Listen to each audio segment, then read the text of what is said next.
Good morning, everyone. Our technical difficulties today. This morning is Tuesday, May 16th, 2017, and this is a public hearing of the Landmarks Preservation Commission. I'd like to call roll. Chair Srinivasan? Here. Commissioner Bland? Commissioner Chapin? Here. Commissioner Chen? Here. Commissioner Devonshire? Commissioner Goldblum? Commissioner Gustafson? Here. Commissioner Lutfi? Here. Commissioner Shamir Barron? Here. Commissioner Voss? Here. Thank you. We're starting with item number 1, which is an application for a certificate of appropriateness in the Borough of Queens, docket number 19-10074, 135-29 Northern Boulevard, the RKO Keith's Flushing Theater, an interior landmark, block 4958, lot 38, a Churriguesque-style movie palace, interior design by Thomas Lamb and built in 1928, including the ticket lobby, original ticket booth, grand foyer, ceilings and fixtures, and interior components of these areas.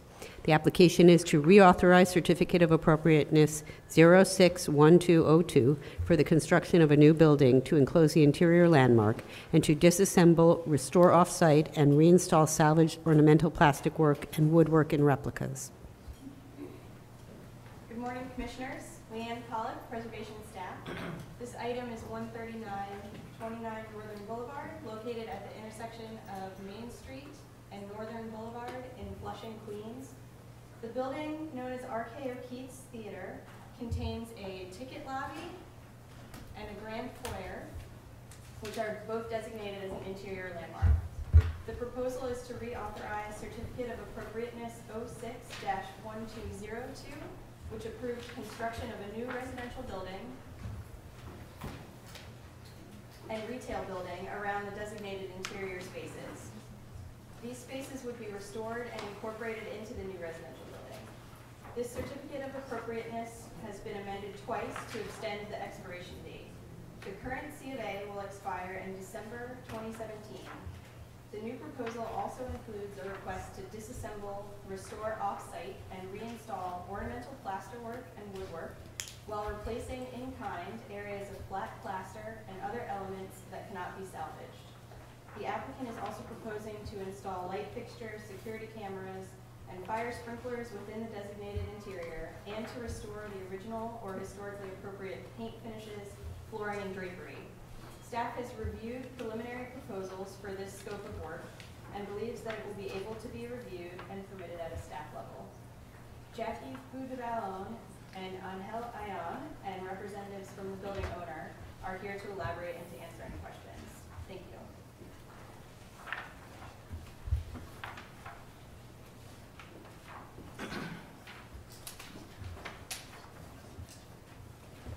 Good morning, Commissioners. My name is Jackie Boudreau, Preservation Consultant for the project.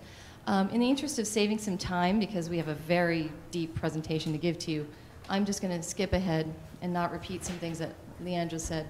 I just want to briefly walk you through the timeline on this building. This building has what many would call a long, sad history. It was designated an interior landmark in 1984. At the time, the entire interior was designated, and that designation was partially turned back by the Board of Estimate.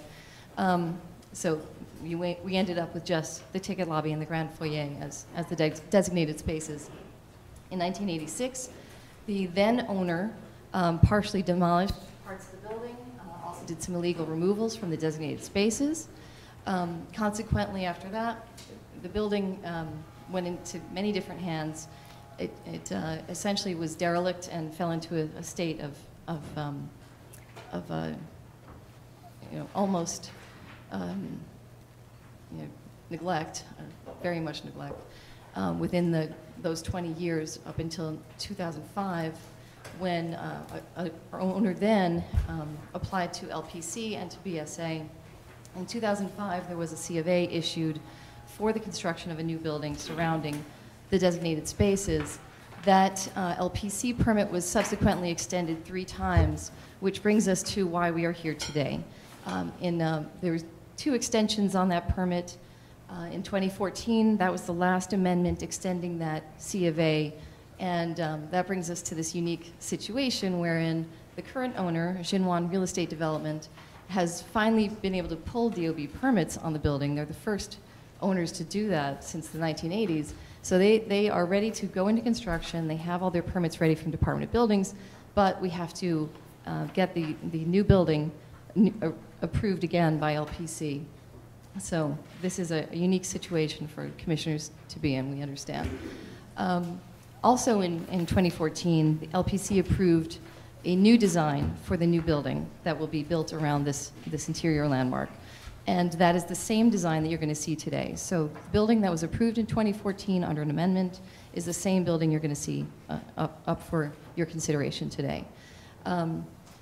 So the three issues are the fact that our permit's expiring at the end of this year, the new building has to be reauthorized by you, and lastly, as Leanne described, the temporary removal of ornamental plaster for off-site storage, restoration, and then reinstallation. Lastly, I'd like to make two last points, which is that, as I said, Jinwan Real Estate has DOB permits already. Jinwan it's a global company. They're doing projects on 2 continents. They have the resources and commitment to see this project through successfully. And also, one thing that we're still working on is a public access plan. We're working on that with Mark. We have a draft of that access plan into him already. Under that plan, there would be unfettered public access into the ticket lobby, and what we're still working on is figuring out how to have controlled public access into the grand foyer. With that, I'd like to turn it over to the preservation architect, Angel Ayon of Ayon Studio. Thank you.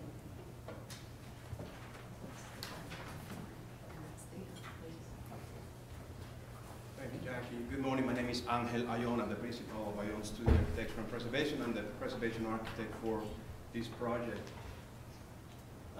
This is the front facade of the 1928 building. We're dealing with an interior landmark, so this entire facade will be removed, and the existing building on both sides of the interior landmark, above and beyond, will be removed. And this will be the new building that will be erected at the location of the existing auditorium, retail, and stage.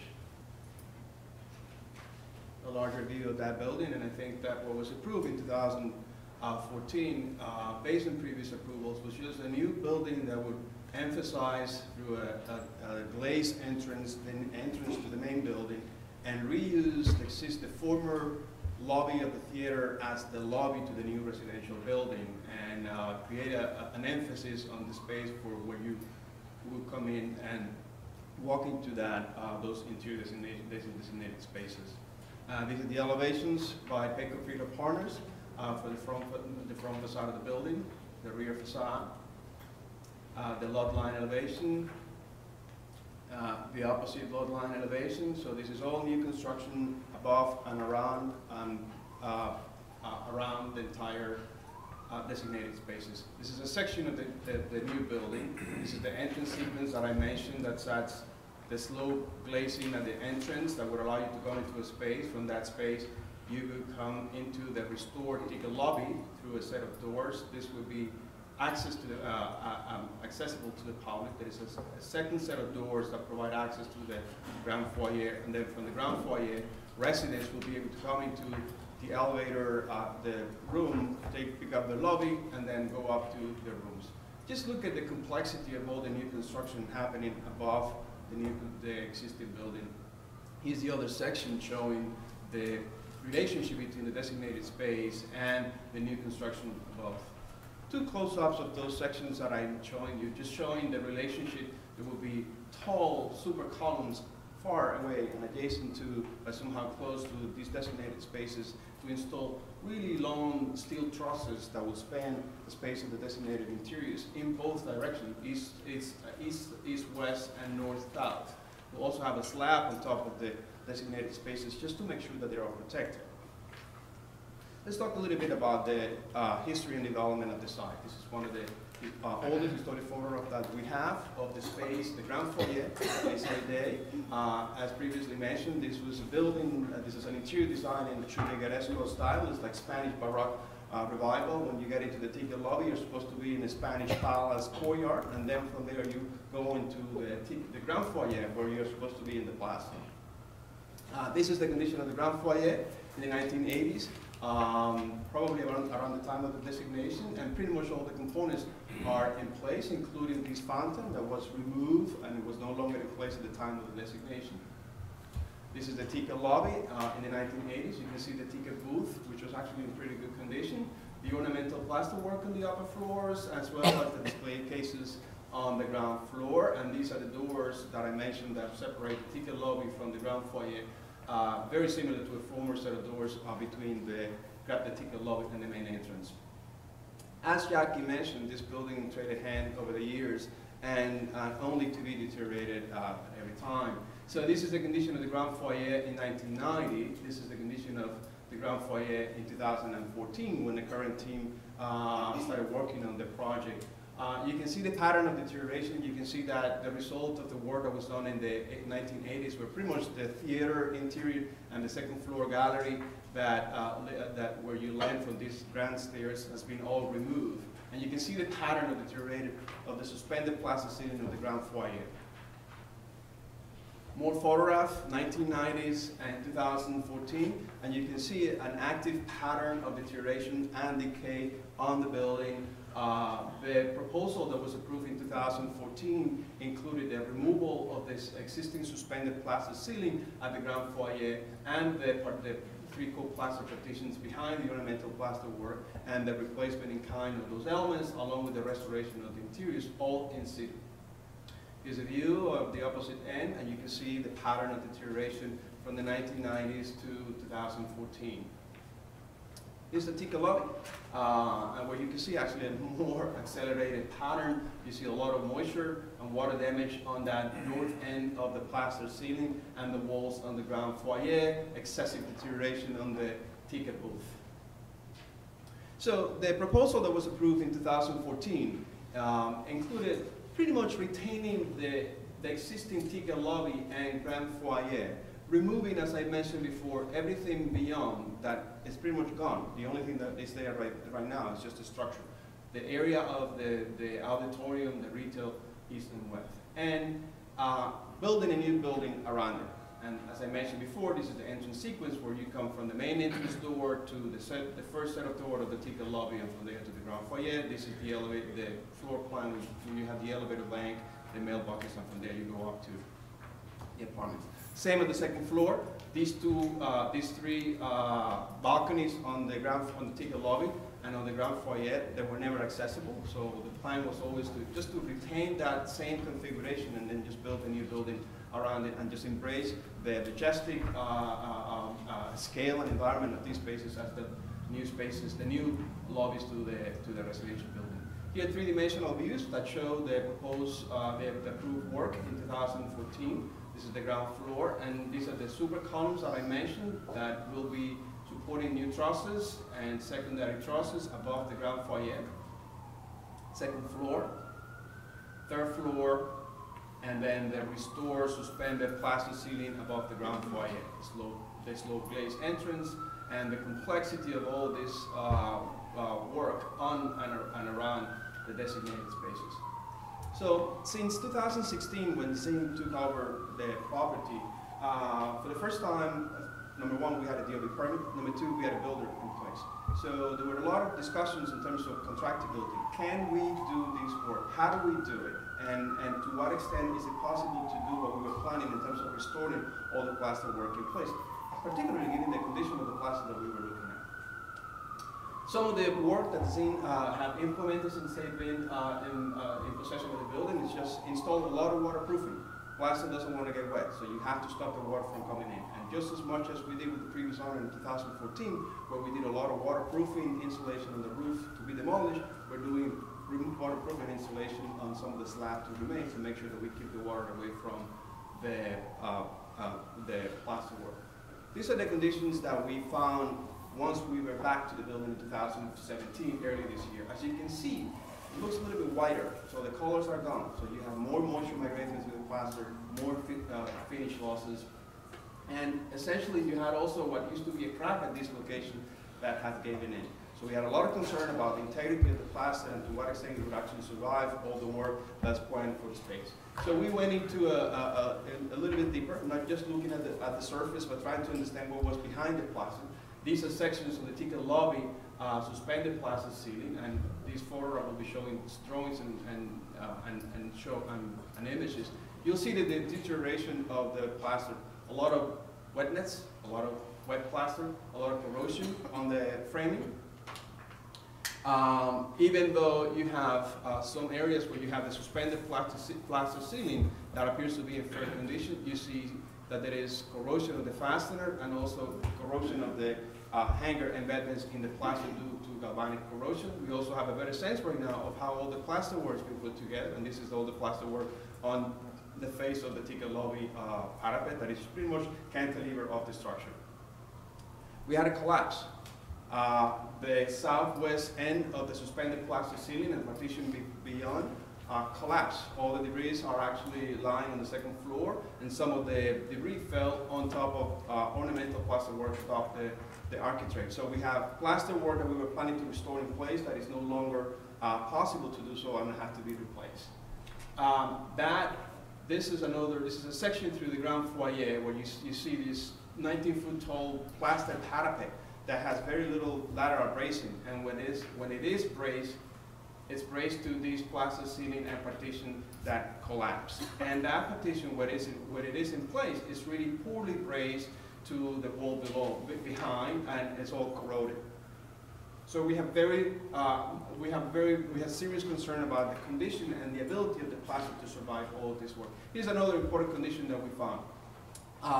On the ground foyer as well, you have a 60-foot tall, 4-inch wide partition. 4-inch wide, 60-foot tall.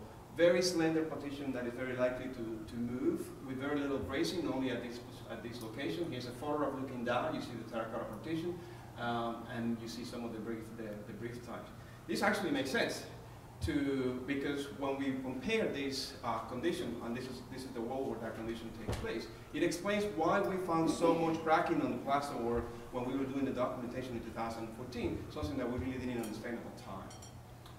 All the conditions, and I'm going to go through this very quickly, only to highlight that some of the demolition that was done on the second floor gallery, where they cut the ties to the suspended plaster ceiling, have led to a condition where these are no longer there, and therefore you have 9-foot tall parapets that are pretty much unbraced and very likely to rotate. 8-foot tall, 1.5 inch thick plaster parapets with very little bracing. 8-foot tall, taller than me, 1.5 inch thick. In essence, you have a lot of corrosion on the plaster work, on the framing, on the mesh. You have a lot of wire connections that are not very tight. You have very few bolted connections, and when you have bolted connections, you see a lot of corrosion on the bolts.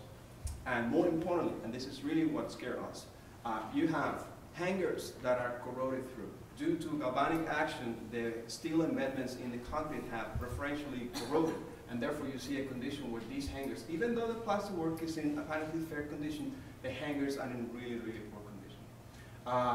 More of the conditions showing that there's a lot of wire connections that even when they're there, the wire is also corroded through.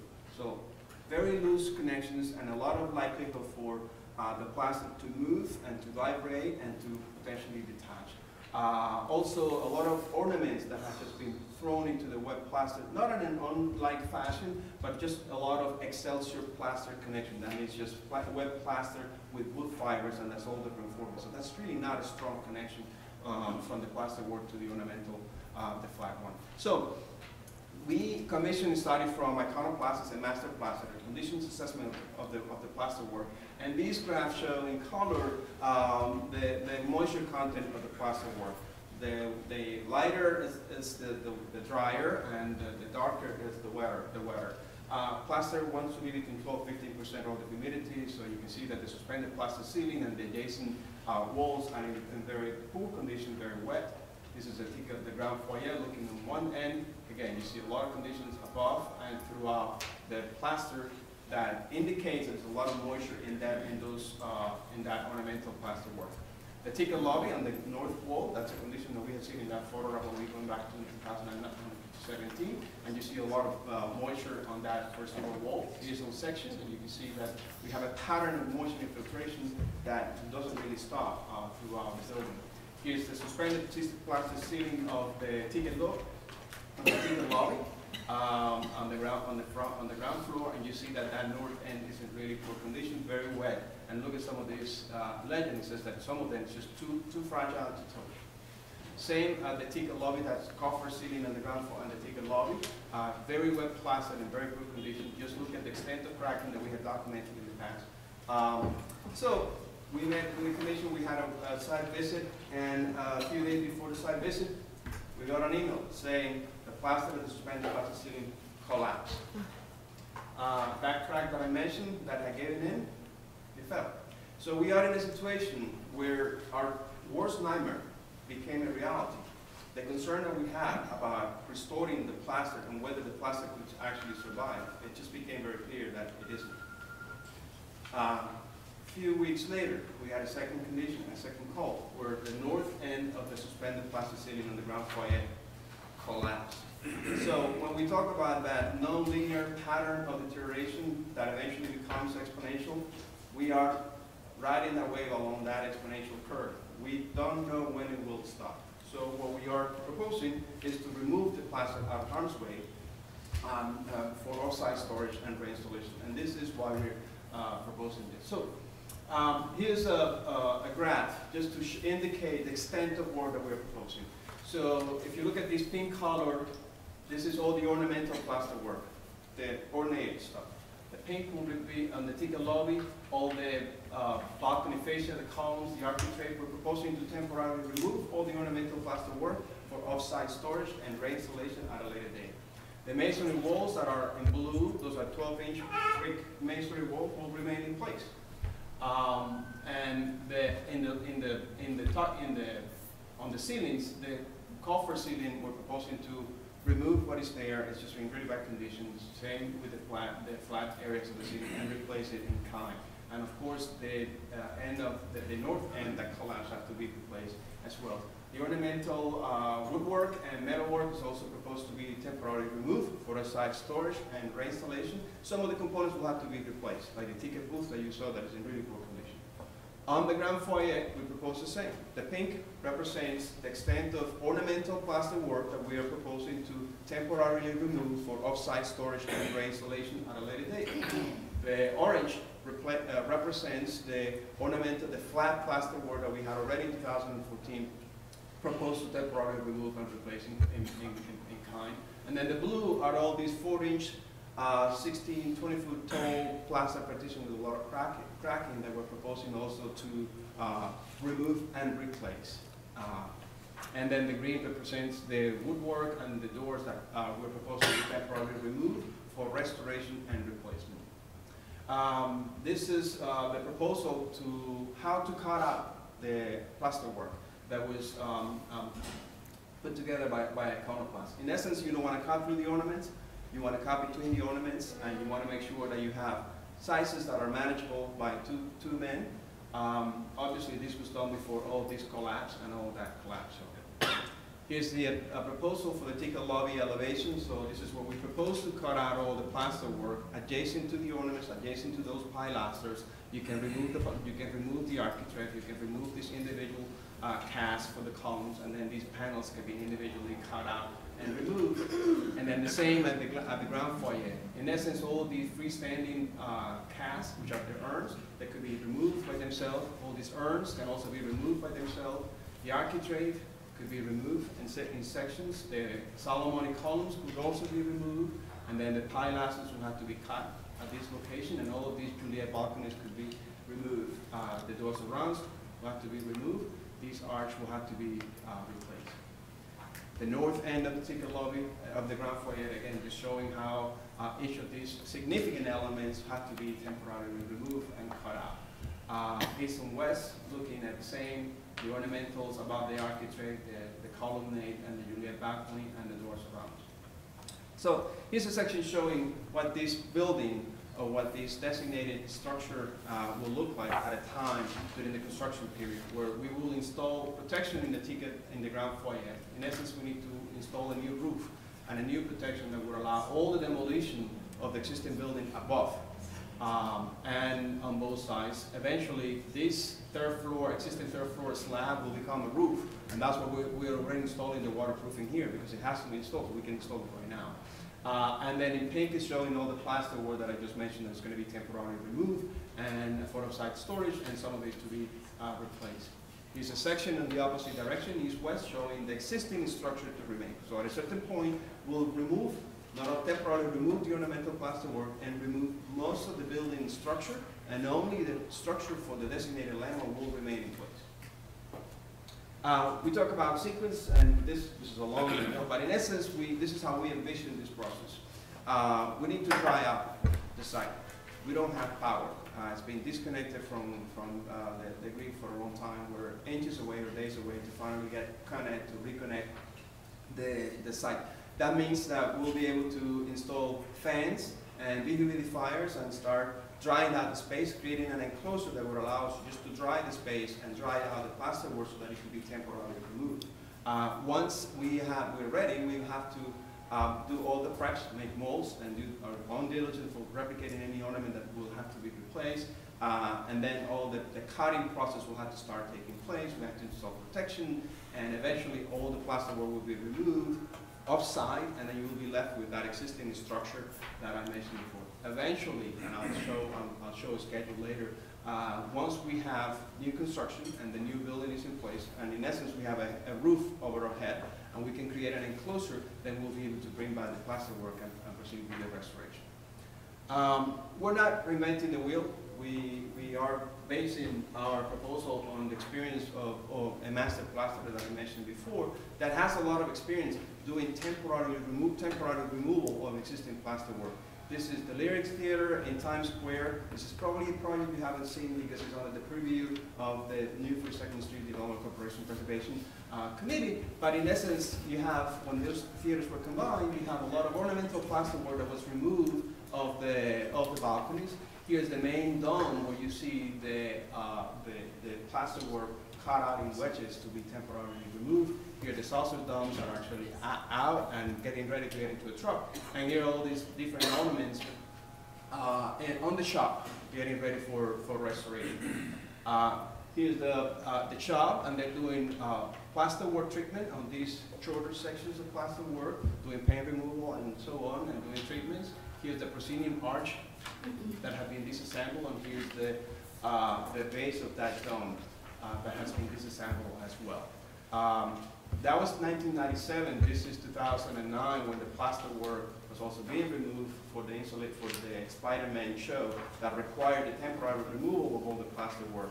And here the guys just doing all the cutting and showing this as a reference to show experience that we're basing this, and just to make sure that it's clear we're not reinventing the wheel or doing something that is unprecedented, but also to show how it's done. It's done by cutting the pieces and making sure that you cut the ornaments in sizable members that could be handled by riggers.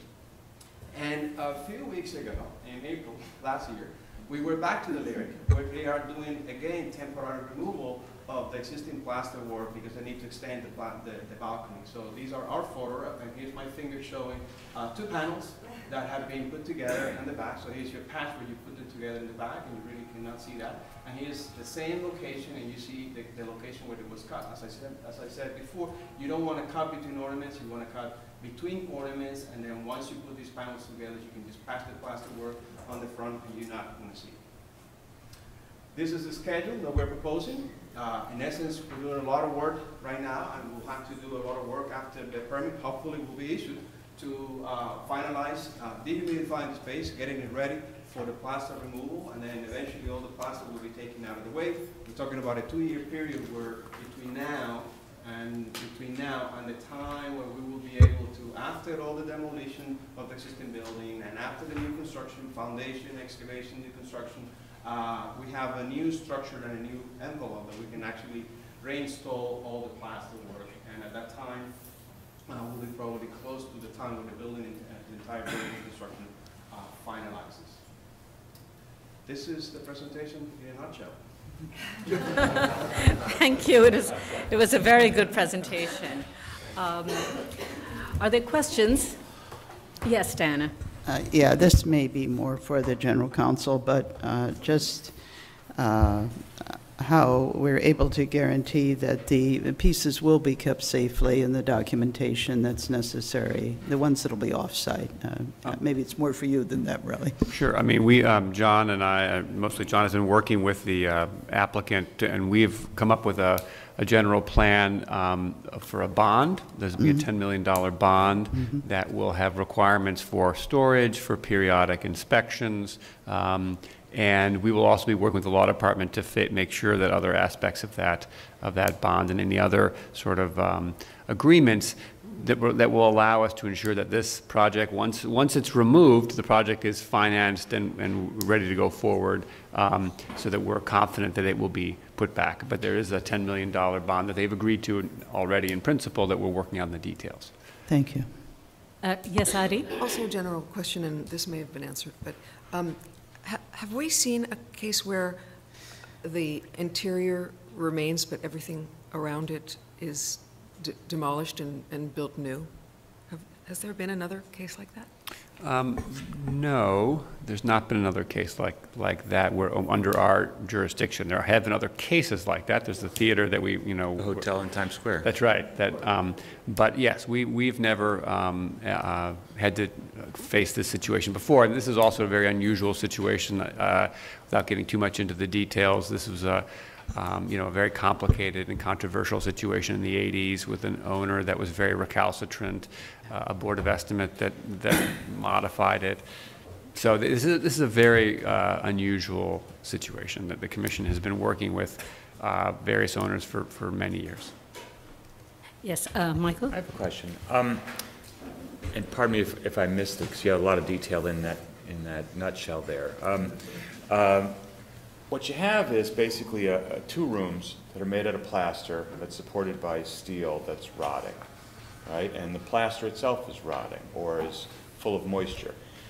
Given your experience with this kind of disassembly, reassembly process, how much of the actual historic material do you think is going to make it back, given the degree of degradation in the plaster that you have now? I mean, you can dehumidify it, but doesn't the humidity change the chemical quality of the plaster to the point that when it's dried out, it gets powdery? Well, dehumidification is one part of the process. There will have to be some consolidation of the plasterboard to be able to remove it and cut it out. So dehumidification, consolidation, new framing, and bracing to be able to make sure that those panels, when they're removed, don't move and crack, and then whatever is vertical doesn't really tilt and fall. So a lot of engineering that will have to be built into this assembly, and that's something that will be provided as part of the process. I put back this slide because what we did with these colors, if you add all these colors, they represent 100% of the existing historic fabric on each designated space. So those percentages show you what we're trying to, with the exception of the floor, it's not really accounted in those areas. So all the surfaces throughout the spaces are represented in the total 100%. So basically, we're talking about the orange is the part. The orange is the stuff that you think you're basically going to be making anew to match. The orange will be the replacement. Yes. So we're talking about in the ground foyer, about a quarter of it to be replaced in kind. About 40% of it will be temporarily removed and reinstalled. Now we estimate that probably 10–15% of that ornamental plasterboard that we're planning to temporarily remove will probably be damaged and will have to either be repaired or replaced in kind. But the goal is to do a best effort to try to remove just as much as historic fabric as possible. Okay. There is a 40% or so of the existing historic fabric in the ticket lobby that will remain in place, and those are those blue masonry partitions. And in the ground foyer, the situation is a little bit different. You have a very different configuration. So you have you have a very large suspended plaster ceiling and plaster partitions. So area-wise, that represents a great percentage, more than half of it. The ornamental plaster work that we're planning to temporarily remove is about a quarter of it. And then the blue partitions that are scheduled to be replaced are about a fifth of it. And then the ornament, the woodwork and so on, is just a minor percentage. Thank you. Yes, Diana. Yeah. given the situation, which is fortunately a unique situation pretty well, that obviously there's not an exterior that speaks for that tells you this was the original. When you should be able to perceive the lobby from outside, I think to an extent at least.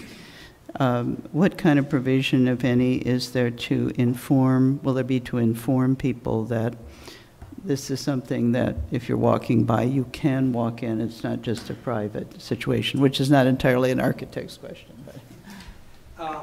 It is. I think number one,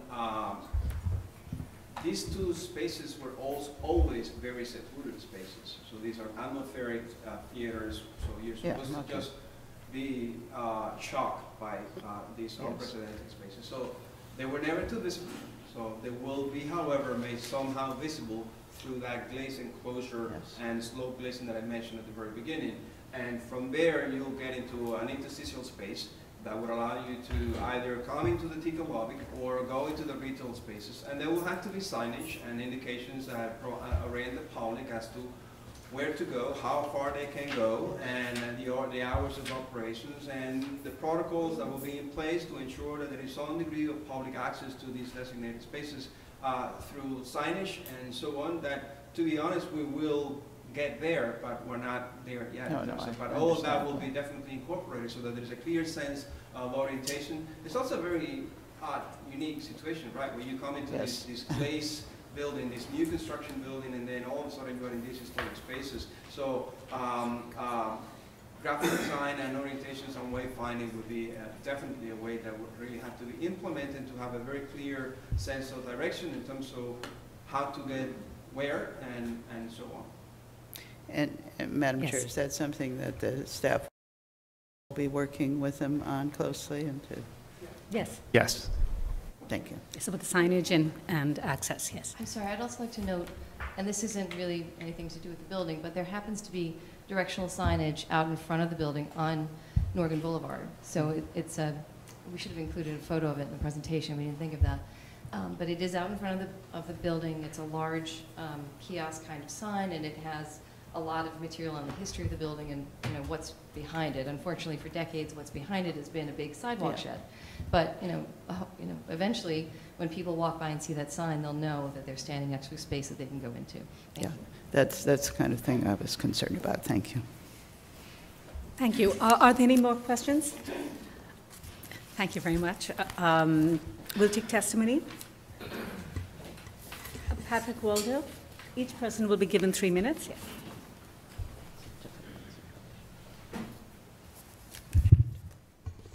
Good morning, Commissioners. Patrick Waldo, Historic Districts Council. While the Historic Districts Council has no objection to the proposed restoration of what is sadly left of this historic theater, we're very concerned about aspects of this larger project. Principally, our concern is regarding the eventual disposition of this long fought-over interior landmark. As the Commissioners are very aware, public accessibility to an interior landmark is a key characteristic of its designation, which only stands to reason as an inaccessible interior would be hard put to serve a public purpose. Historically, this consideration has prevented the Landmarks Commission from acting to designate private apartment lobbies, as they are not customarily open and accessible to the public, or to which the public is customarily invited. Unlike lobbies for office buildings or publicly oriented spaces such as restaurants, theaters, and bank lobbies, people are not permitted into the lobby of a residential building except at the invitation of a resident. Quite recently, this LPC chose not to act on the designation of the Osborne Apartments, partially for this reason.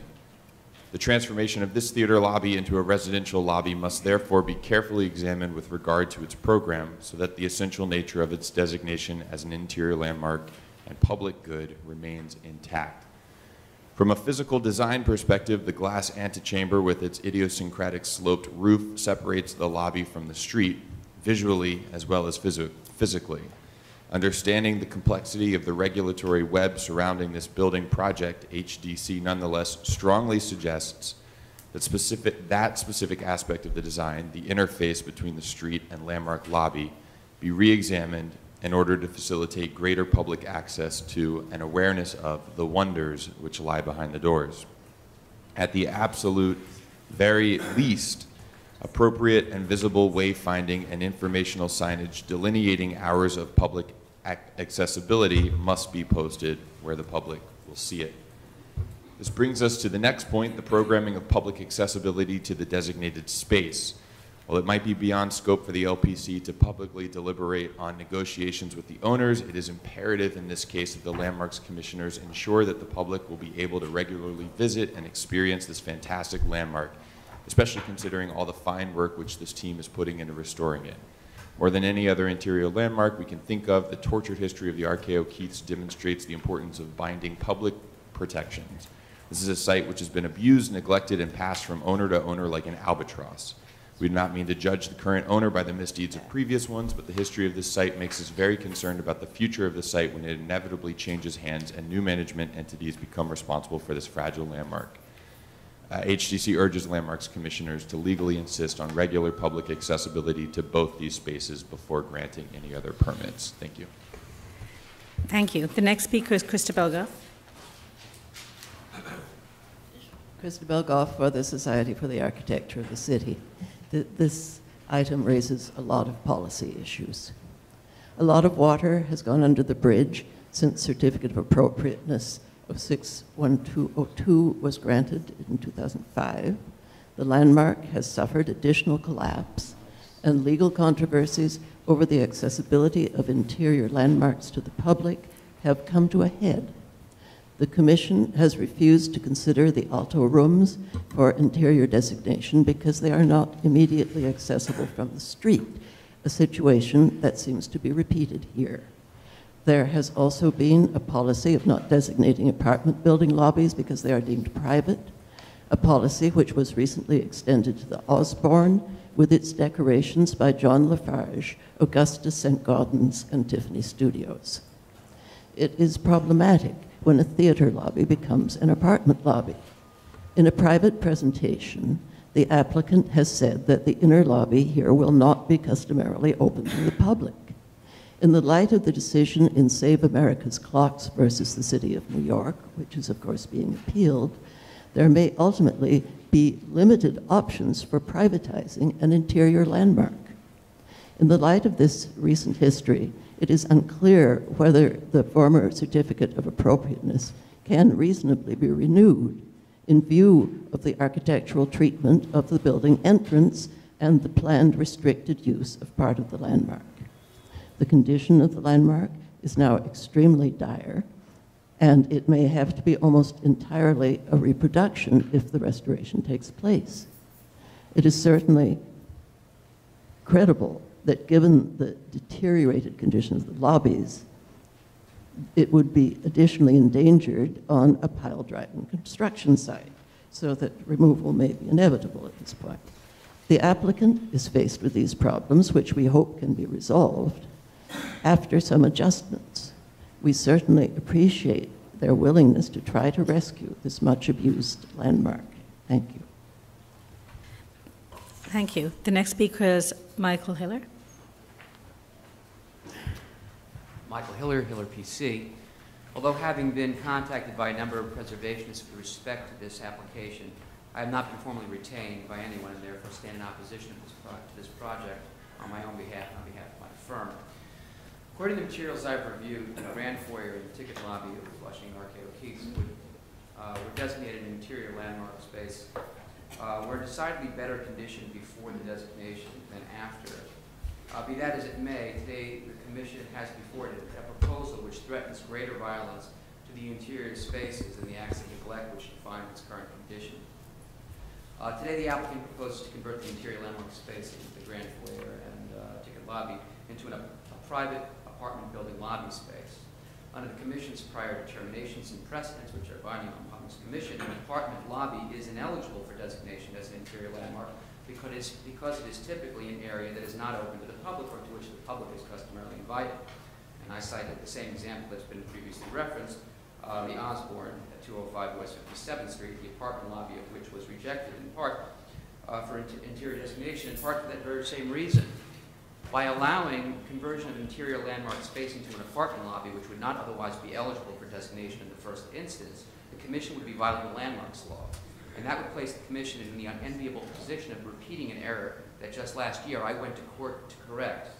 As each of the members of the Commission and its council likely know, in 2016, I argued that the approval by this body to allow a developer to convert the interior spaces comprising the Clock Tower Suite at 346 Broadway into luxury condominiums violates the landmark law.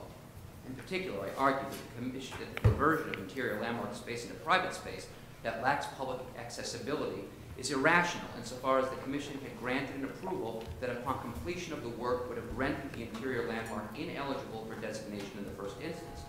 In essence, the interior landmark at 346 Broadway would have ceased to have the principal attribute of an interior landmark, specifically public access.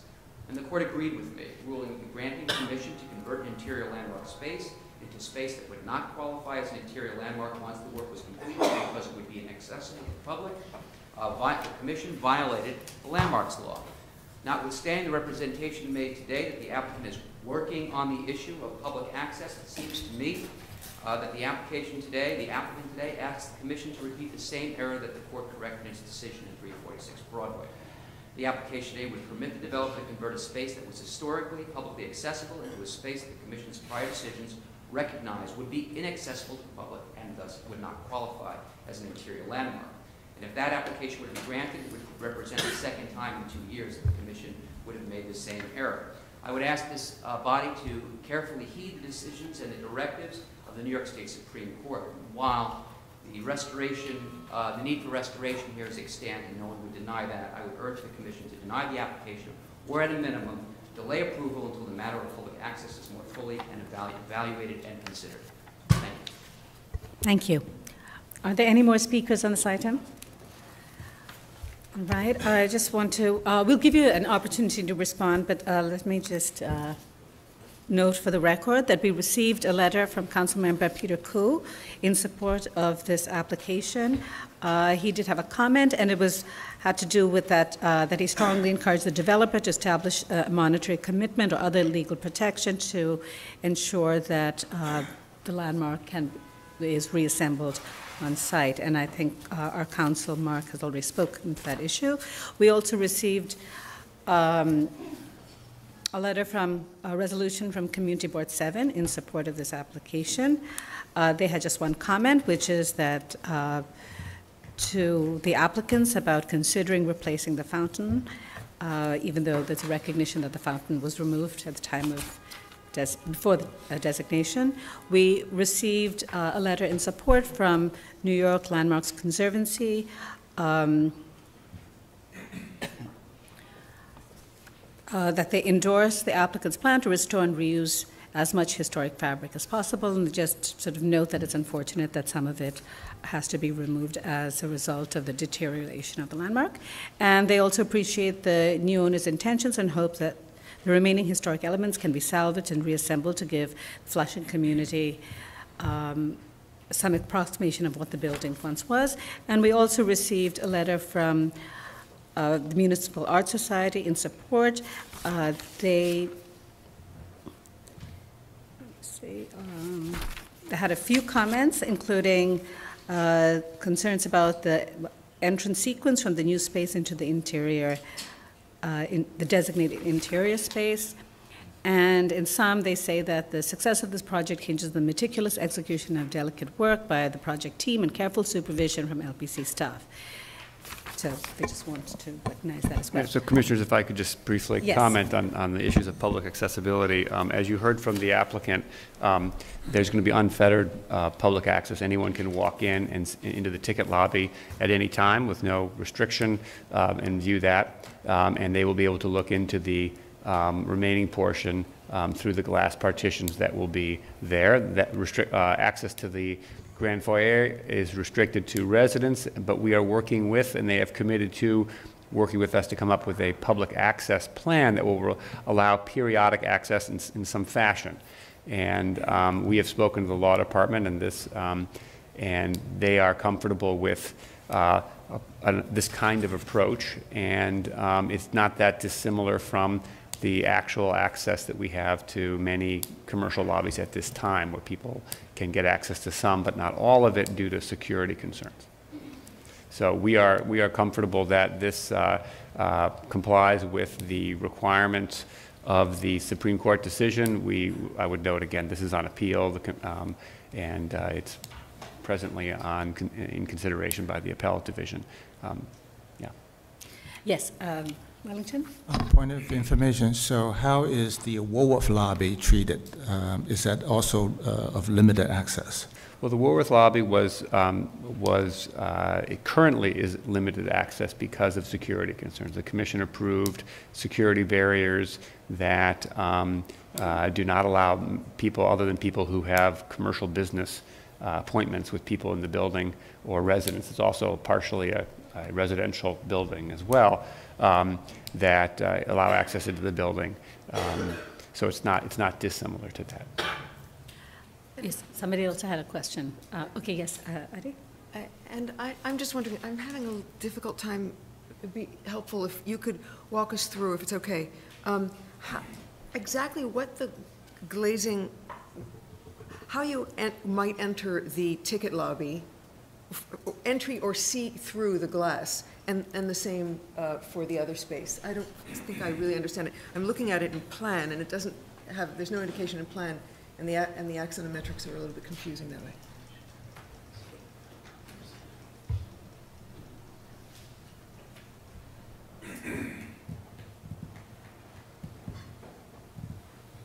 Okay, so.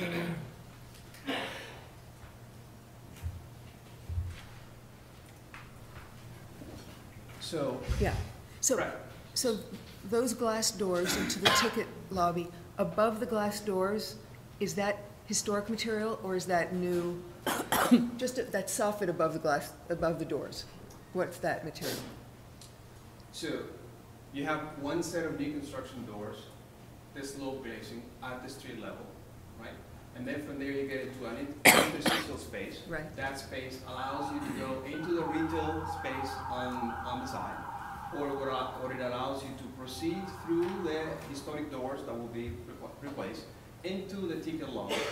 And from the ticket lobby, there's a second set of doors that will be restored that would allow you to get into the ground foyer. So the entrance sequence is very linear, and I think right. Stick with the materials for just a second. I just want to get a better understanding. So those are historic doors, the first ones. These two. Right, and the material above them on the public on the new side. Yeah. Right. What is that? So, number one, this is a render from 2004 that shows this area. There were discussions in the 2014 approval that this would be an area where some type of art this would be displayed, so that it would be visible through the slow glazing. But this would be new. This partition will be parallel to the back of the second floor ticket lobby south gallery. So you do have the existing construction that will remain in place, and then it will have an additional partition on the south end that will be facing this atrium. The reason why we're putting this is it needs to be insulated. Pretty much this is a greenhouse, so we need to make sure that we have some level of insulation between this new space and the historic material. That also allows the opportunity to provide heating and cooling into this new space. So, and then it's also a physical delineation and separation between the new construction and the existing structure. So these are being separated very clearly, but the entrance sequence will be somehow seamlessly. And that is also the challenge. The challenge that we face is one where we have an interior landmark that was designated under a different use. Right. This was designated as a theater, and as a theater, it was accessible to the public. There has been a change of use, and with the change of use, we have to walk a fine line between ensuring public access to this designated interior and enhancing security. Right, but I'm not asking about access. I'm actually asking about materials. So, the inside of that ticket lobby, that's all of that material is historic and restored, right? Correct. Above the doors as well. Correct. Yes. Okay, and then just one more time. So then the other side of that's all historic, and its new side, again, is a kind of a sandwich on the new construction side of the... All of this is the historic space that is being restored. All of this will be restored, right? I mean, this will be replaced, this will be temporarily removed and reinstalled, but the ticket lobby in its original configuration and the ground foyer, they're being restored and reinstated at their own location. And the ground foyer, you can look through the second floor to see into it from the new So construction? from the ground foyer, you can take the grand stairs on the east or west, go into a second floor gallery. I'm asking about outside the ground foyer. Can you look into the ground foyer on the second level? That is, the answer is yes. So you can take the stairs and go up to that second floor gallery that allows you to look into the ground foyer. And this is a reinstatement of the former second floor gallery at the theater. Just so we're clear, are you asking, Commissioner, whether that's public, the public can walk up the stairs, or are you saying just anyone has? I'm not actually asking if anybody can walk or anything. I just wanted to understand what the material is for the new construction that's wrapping the historic. I'm not asking about who can walk in or not. So there will be a new concrete and steel structure on it. If you could go to the microphone and answer the question, please, just state it. So there is restored material in place in the designated spaces, but beyond and visible from the designated spaces, there will be new construction. Therefore, all of these, even though all of these will be restored, this will be a new gallery, will be new construction, new finishes, new floors, new structure, new HVAC. So you have an interior landmark, and I think we can go back to the photograph, this historic photograph, where from the designated space, you see beyond through these openings. Now, what is shown here is gone, and this was removed from the designation. So this is a second floor gallery on the ground foyer, and that is being removed. But we do retain those openings that will be restored, temporarily removed, reinstalled, restored. But from the ground foyer as a space, you will have access to that second floor gallery, and you will have some level of visibility to this new construction. Okay. From the residential promenade, you'll be able to look into the second floor grand foyer. Correct. Okay. Thank you. Yes, Michael, you had a question? That's exactly where I was going to. Okay. Yes, do you want to respond to some of the comments that were made? Some or all, yes. Yes, please. Jackie Prudivallon, Preservation Consultant. I just wanted to respond to public testimony briefly. Again, this ownership is working in good faith to provide public access into these spaces, and it's it's complicated, so that's why it's taking some time. And that's why we can only say at the moment that we know we can provide unfettered access into the ticket lobby. The ground foyer is it's more complicated, because once you're in there, you have access to the residential elevators that take you up to the residences.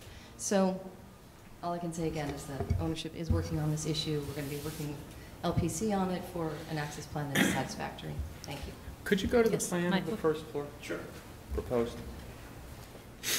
This is going to be a really big new apartment building, right? This is a tall building. Right. And is it going to be a doorman building?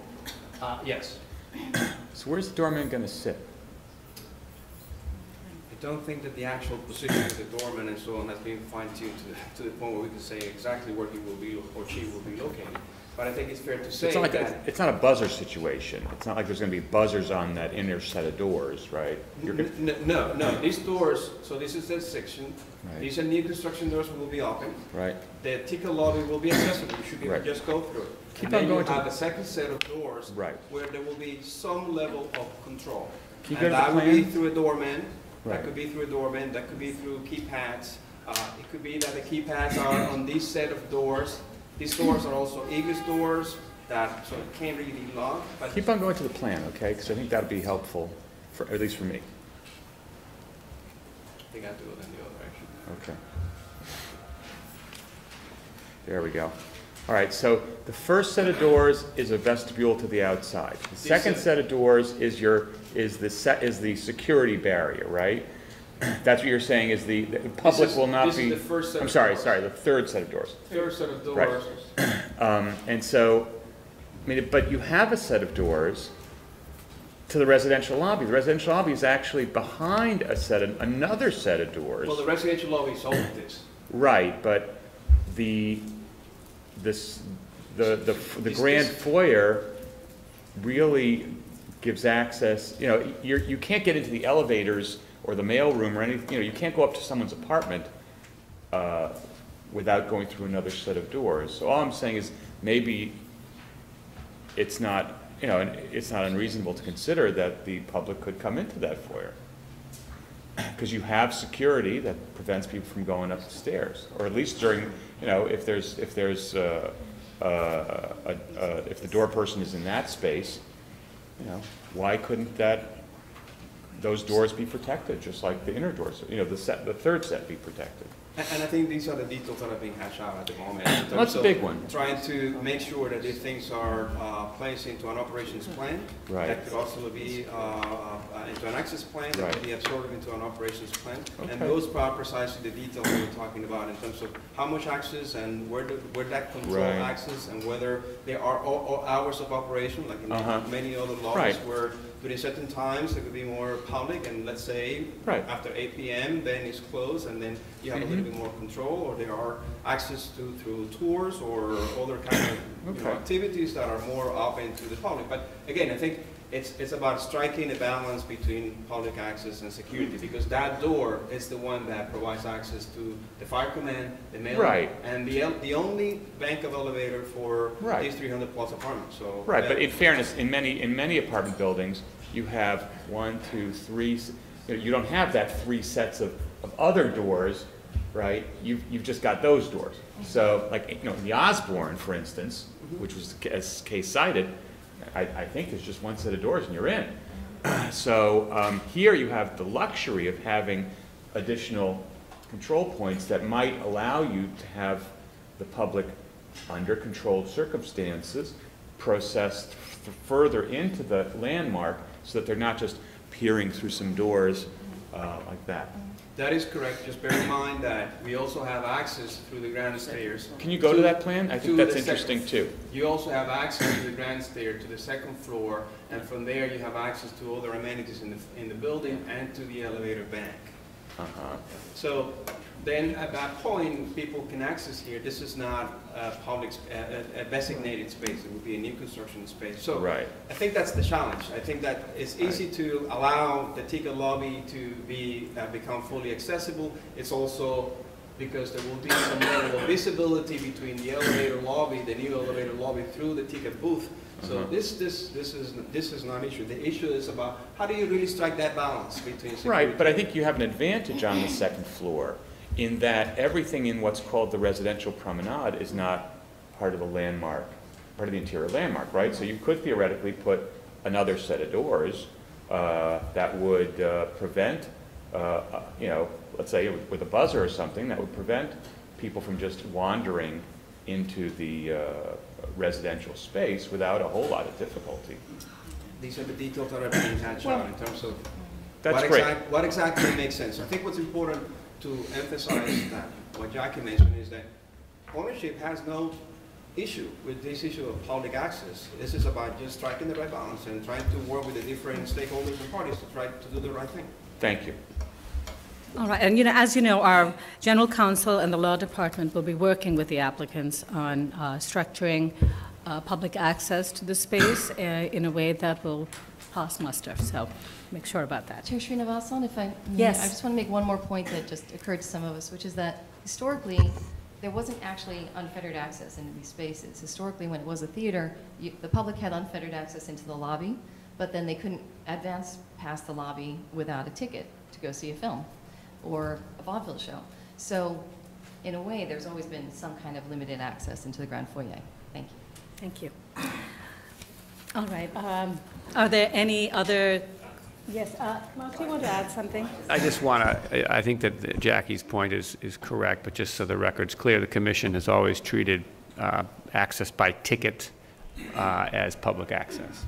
It didn't have to be, anyone could just walk in off the street. All right. Are there any other questions? In that case, we can close the hearing. I know that many people have been waiting for this time for this building to have a plan in place. I remember I was at the BSA in 2005, and at that time people were, I know, it dates me, but anyway, it was at that time when we were considering the new building, it was it was clear that there was such enthusiasm at that point from the community and about trying to get this done and to preserve this landmark, and for other reasons for Flushing, downtown Flushing as well. So it had many, many aspects that were important, that would really sort of promote important goals in the area. And this misfortune that happened after that and preceded it as well has been an ongoing struggle, not only for people within the community and various owners, but for our agency as well, because we have been working every time to try and get this to happen. So I think, you know, from that perspective, this is a very exciting project because many aspects are aligned that really, I think gives some of us a lot more confidence that this is going to be a reality. I know that there are some issues that have been raised that are legitimate, but I also know that our general counsel and their team are going to work very closely on both issues. So one is about the ability, and for us, prior to permits, to have the confidence that the disassembly of these spaces will result ultimately in the assembly of those spaces, that this is not something that's going to disappear and we're held hostage by a change of circumstances. So I think that we're going to ensure that. And I think the other aspect, of course, is public access and how it meets the law. And that is something that I don't believe should hold us back at this point, but it will be something that will be detailed out before any permits are issued. So that's just some of the things I want to talk about. Yes, Michael. I couldn't agree more. I think it's a remarkable day that this project might, this space might be saved. And it's such an interesting project on so many levels, you know. I mean, here you have an ersatz Spanish Baroque interior made out of plaster that's basically falling apart, and the whole, it kind of turns a lot of the things that we normally cherish on its head. You know, it's not real history; it's kind of fake history that's now become real history because it's so charming and weird and quirky. But the notion of original material is also, I think, called into, you know, it challenges our thinking about it, because, you know, it's all fake. It's all fake stone and stuff. And as the applicant's shown, the plaster, while in terrible shape, is very mutable. It's very fixable.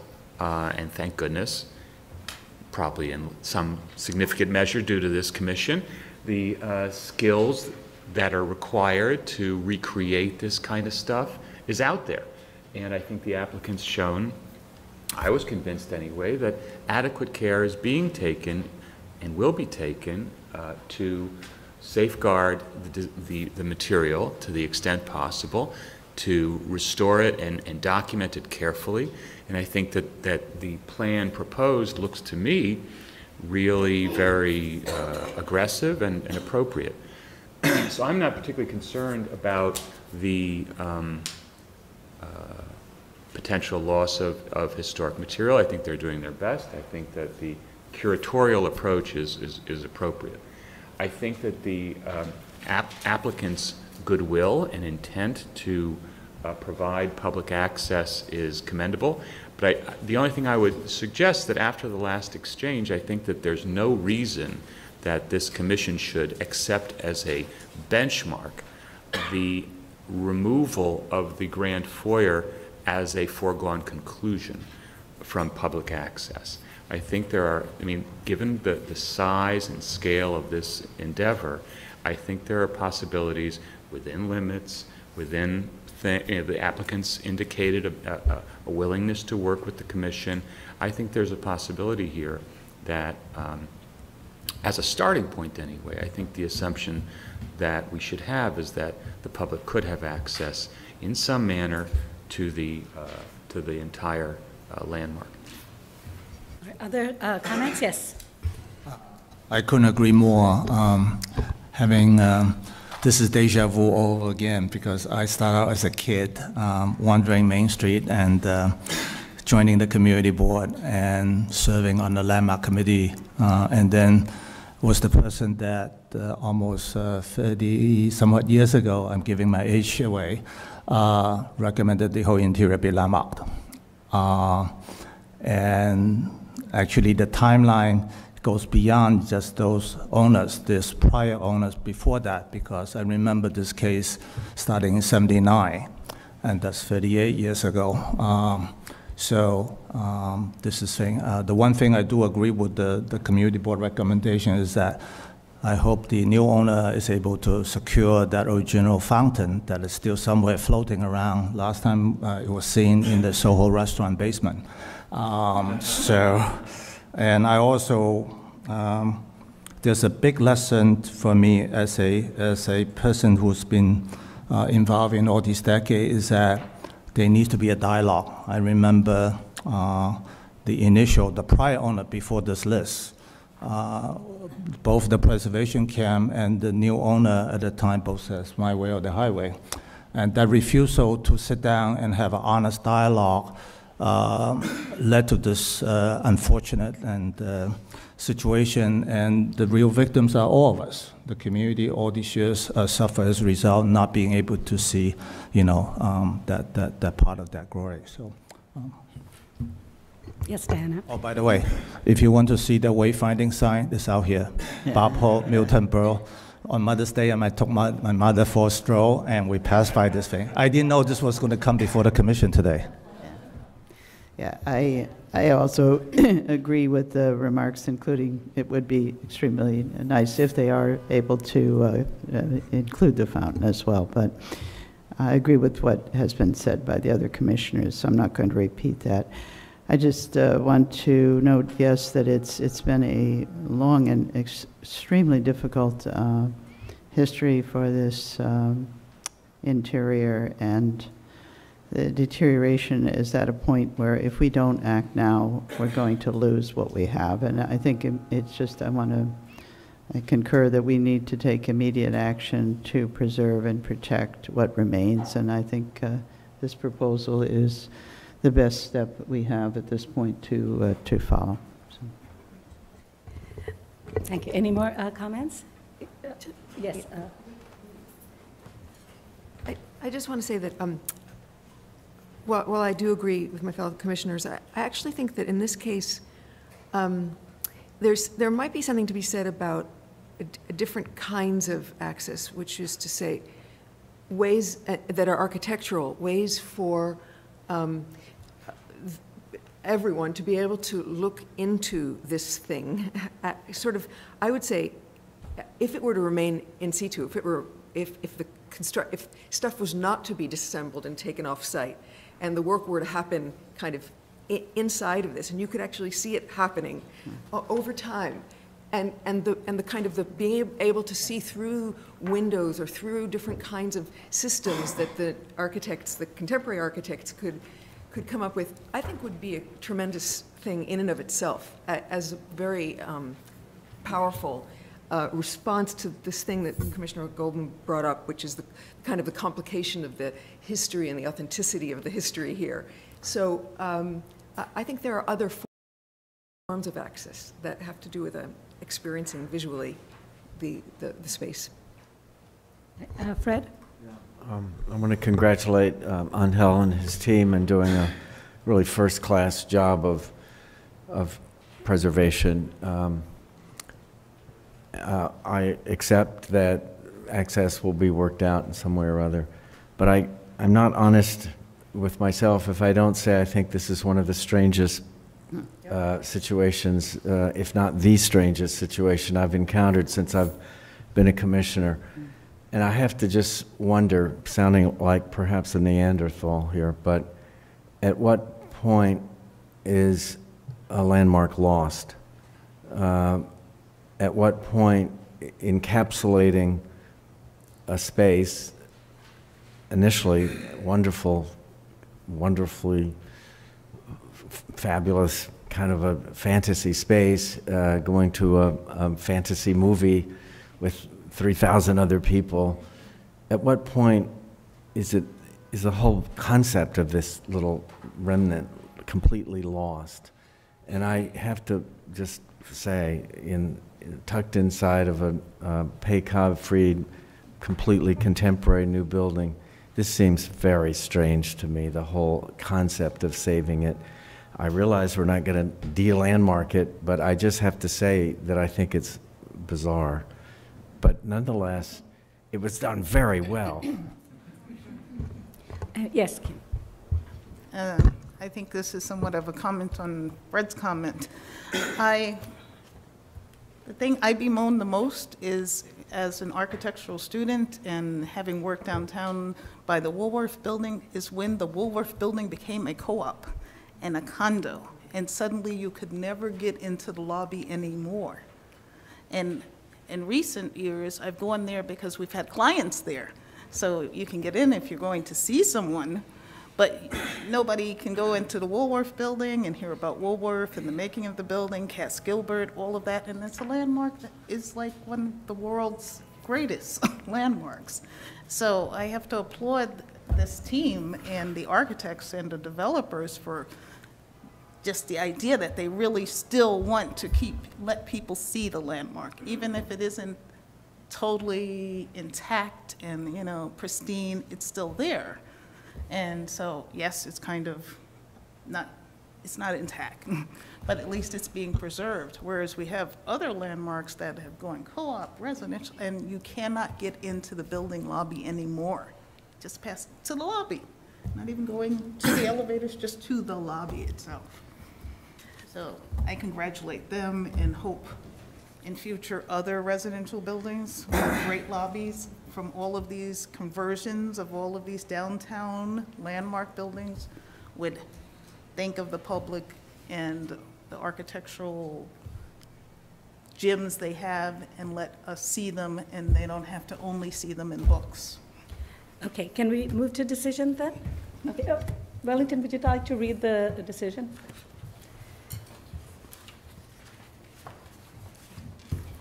By the way, there's another Thomas Lamb landmark theater right down the block here in my just outside my district, in Chinatown area.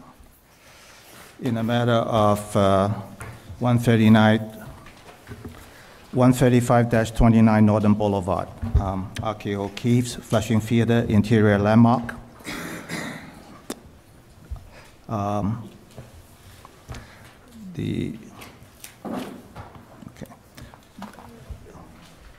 This is hard to pronounce.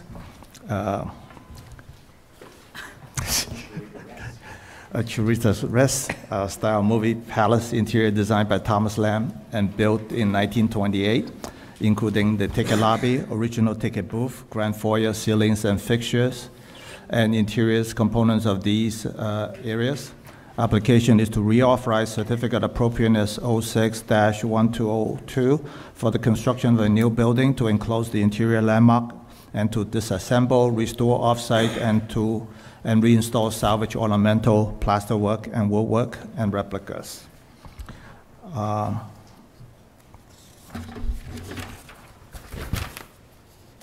Noting that buildings transfer ownership in 2006, and that the new owner has diligently pursued approval necessary to continue with the project, that the interim steps have been taken by ownership to help prevent further deterioration and water damage to the interior since 2016, that a proposal for modifications to the scope of restorative work of the designated interiors will be reviewed at staff level.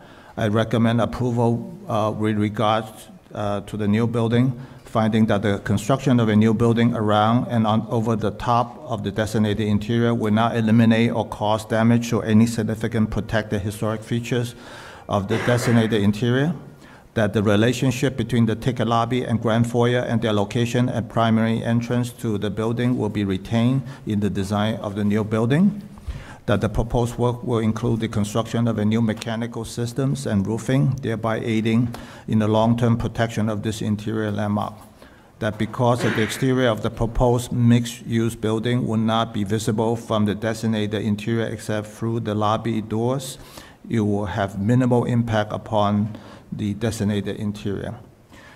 With regards to the disassembly and off-site restoration of plasterwork and woodwork, I find that the interior decorative plaster work and decorative wood features have been heavily damaged by water infiltration, and the attachment points between the decorative elements and the building structure are severely compromised.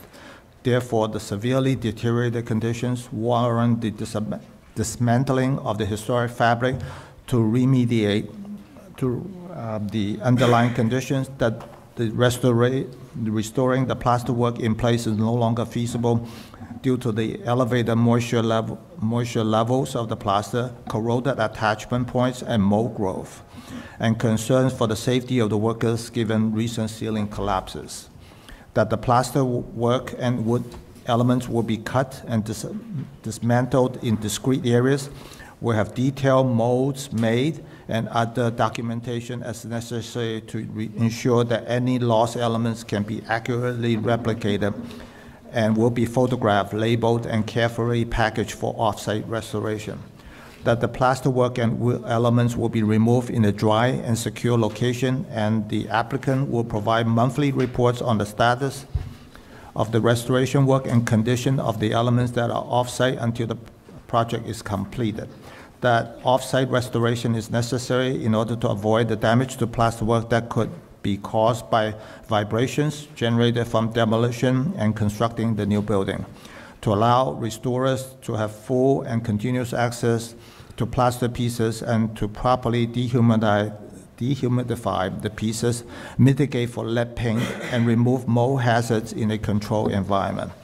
That while a small quantity of decorative plaster elements and all area of plain flat plaster are expected to be in need to be replaced in kind, the restoration of historic finishes across both the salvage and new plaster work will mitigate the loss of historic fabric.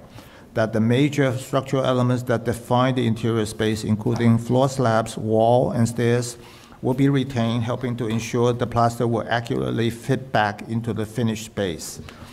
That the applicant will provide a construction guarantee bond in an amount of $10 million or legally enforceable instrument or document that will be approved by the Landmarks Preservation Commission and law department attorneys as an assurance that the restoration work will be completed as required.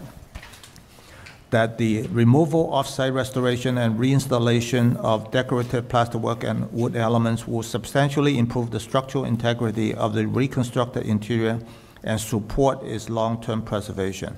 That the installation of two access doors at the second floor of the grand foyer and ticket lobby in areas of plain flat plaster will be finished to blend with the surrounding new plaster walls and will not detract from the designated space. That the owner has full public access to the ticket, that the owner has provided full public access to the ticket lobby, visual access to the grand foyer, and will work with Landmark Preservation Commission to develop additional programming to allow some public access to the grand foyer. That the proposed work will enhance the special historic and architectural character of this interior landmark. Thank you for giving me that opportunity to read this. Okay, second, all in favor? Aye. Anybody opposed? This application's approved. And want to commend the team. Okay. Thank you. Long time coming. Okay, the next item is number 2, an application for a certificate of appropriateness in the Borough of Queens, docket number 18-1695, 316 Grosvenor Street in the Douglaston Historic District, Block 8036, Lot 10. An arts and crafts style freestanding house with colonial revival details designed by Edward A. McLean and built in 1910. The application is to construct an addition and retaining walls and perform excavation.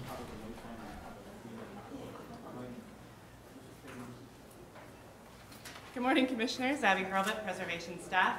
The application is to construct a two-story addition which will wrap the side and rear yards of the house at 316 Grosvenor Street, located on the south side of Grosvenor Street between East Drive and Douglas Road in the Douglaston Historic District. This proposal also includes excavating a portion of the side yard adjacent to the garage entry at the cellar level of the new addition and the construction of associated retaining walls, demolition of an existing garage, and the replacement of the driveway.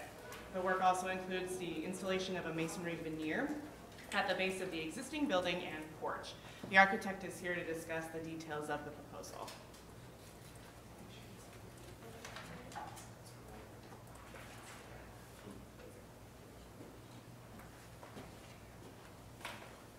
Hi, Commissioners. My name is Joe Sultana. I'm the architect of the project. I'm joined here with the owners, Lisa and Armin. They're in the back. This is a home that they purchased about 2 years ago for themselves and their 3 children, now have 4. They want to put an extension onto this existing house. I can walk you through the project step by step of what our intent is. Currently, the site is an 80 by 100 lot, single family, 2-story residence on it, 2-story house with a garage in the rear yard, a detached garage that we want to demolish. We want to take the existing parking space and place it underneath the addition. This is what the house looks like now. So it's 2 stories with an attic, covered porch in the front. West facade is where the extension is going to take place. It's here. So we're adding onto the side of the house.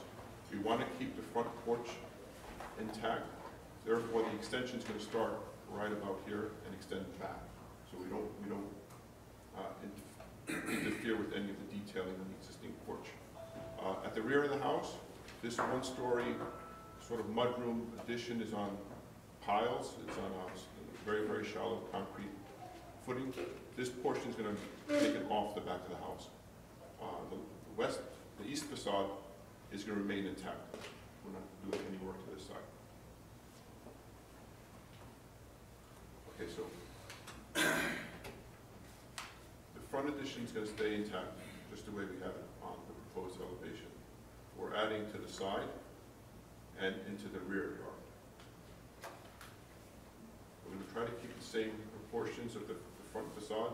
The windows are we're going to mimic the windows that are here, and the frieze is going to continue around the entire house. The bottom of the roof, right at the soffit, has a slight curve to it, so we're going to copy that, rebuild the roof around the entire house. This is where most of the work is going to happen. Currently, the garage that's here is going to be demolished. It has no historic significance. It's a 1-story roof with some siding and a gable roof on it. This is the west elevation where the front porch stays where it is, and we're adding, basically, this is where the new construction line is going to be. We're adding to the side and into the rear.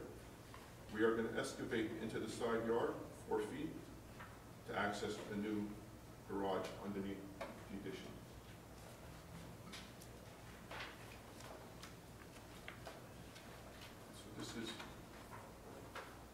So the east elevation, like I said before, we're not going to do any work to it. This is existing, this is proposed. This is where the existing 1-story, sort of, we don't have any history of when this was built. It's sort of a mudroom that's going to be taken off the back of the house. That's shown here on the rear elevation, and this would be the new rear elevation. So this is our site plan. Currently, the garage is here. The majority of the work is happening on this portion of the site.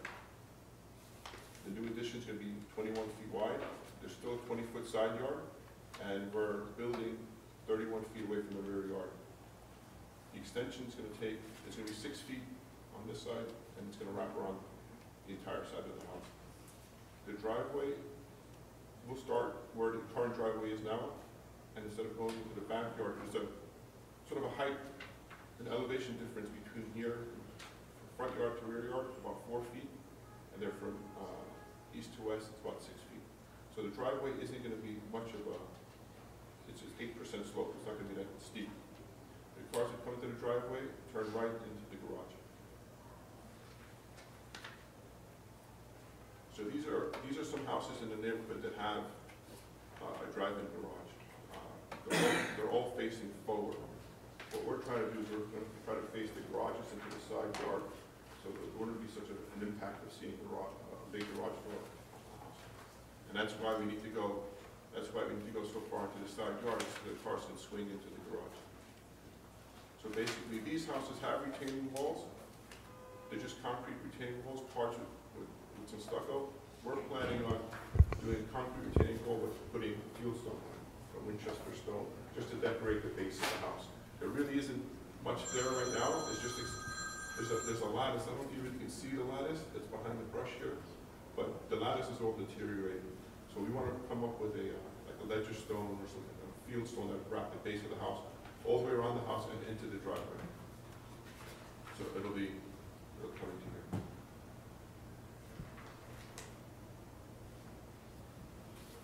And those photographs they're all in the district, correct? These are all in the district. These are all the houses that were built, 2-story additions, very similar to ours, and they also had a recess, so they didn't affect the facade of the house or push their additions to the rear, but they are 2-story additions, similar to this one, and this is one that's being built right now. So this is the main plan. This is the current footprint of the house here.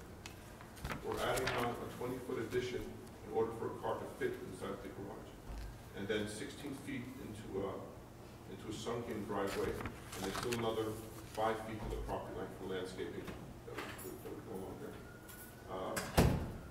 In addition, we're adding a 2-car garage, like I said, the boiler room and a bathroom. There will be access to the rear yard from the cellar and also from the driveway.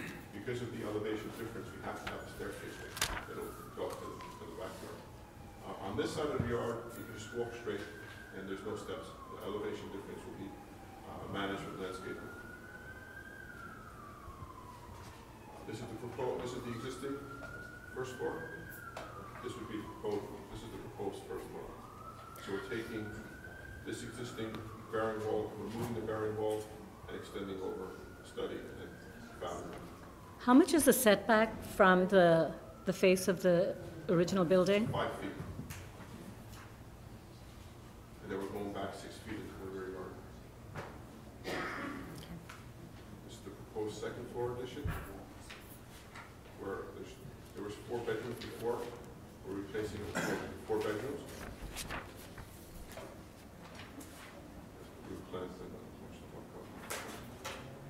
And these are our sections. So these are important. This is the existing section. We're adding this on. So there is an existing attic. We're going to retain the ridge height and propose a new attic. And the existing section, the shorter section, this is cut through the rear yard. So basically, we're adding, this is the existing ridge. We're extending the ridge and adding 6 feet to the back of the house.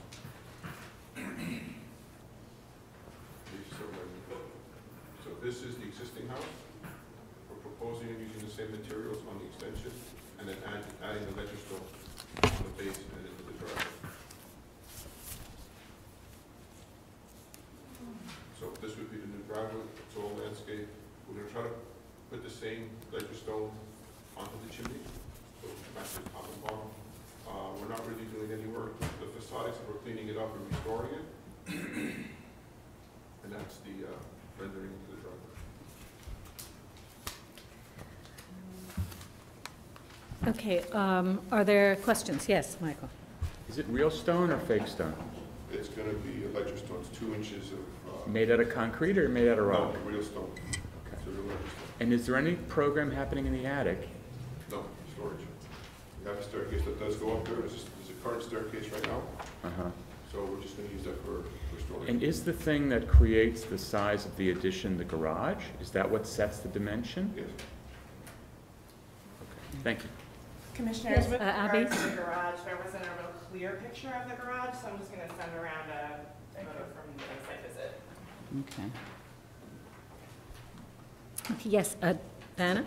Yeah, this is a fairly, it's a very symmetrical facade, and some of the examples you show with additions preserve the symmetry of the building. So did you consider any options where you might keep that sort of symmetric with the extension? It may not be practical for... We try to proportion it. There's a... We spent a lot of time trying to work with Abby and trying to redesign the facade where we wanted to keep as much of the porch, as much of the front facade that's existing. By pushing it back, the fenestrations that we have are very similar to the ones that are now. It's interesting because the front door is to the left. We tried to bring this facade straight across, where the door would be in the center of the house, instead of opposed to setting the left side of the house back. But redesigning it and portioning the proposed spaces, a new study for the kids to do their homework there, and allowing for the cars to fit in the cellar. The narrowest area, the narrowest length we can get is about 20 feet, 21 feet. Thank you. All right, other questions? All right, we'll take testimony and we may have more questions for you. There's one speaker, Patrick Waldo.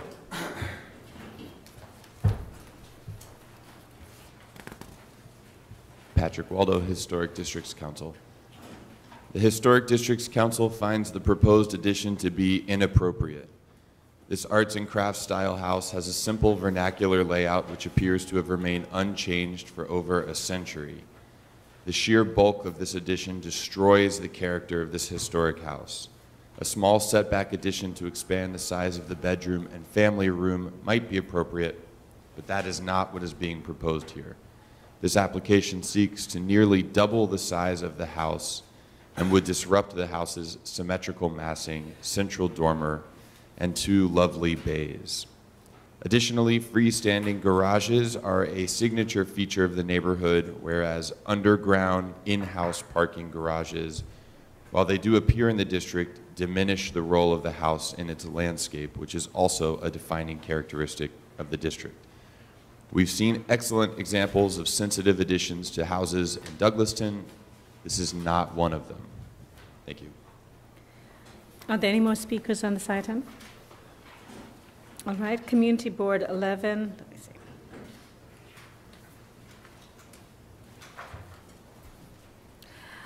All right, they've written us a letter where they've raised 2 issues, that the addition should be subordinate with the roof line of the existing building, and the addition should be lower than the original building, and the roof slope should match the original structure. Okay, so I have a question, and it comes from some of the comments here, just about the appropriateness of this enlargement. The Commission considers several aspects, including what is the historic building. And can you speak a little bit to that issue about why you feel this enlargement and the design of this is appropriate? And if you could add to that, unless it's already been stated, had you considered adding to the rear exclusively rather than to the side? We did think about adding to the rear, but there is a rear yard setback of 30 feet. Right. So the most we can extend to the back is only 6 feet. So we took advantage of that. We did go to the back. The side yard requirements are 10 and 10, so there's still 20 feet of side yard to the left. Right, but it's really the effect of this enlargement on the original building. And there's some design choices that you've made, and I'm curious about, the fact that you've decided to you've set back the building, but it's 5 feet, so I'm trying to understand what's the design idea behind that? What, did you want to make it separate? Did you want to show that the original building profile is there? And similarly with the roof, because you've chosen to expand the roof. So in some ways, I think my question comes from some concern that the original house doesn't have much legibility after you expand it, and so maybe you can talk a bit about that.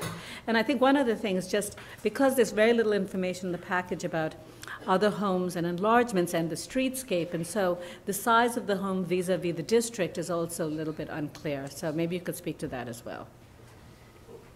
We wanted to retain the facade of the house.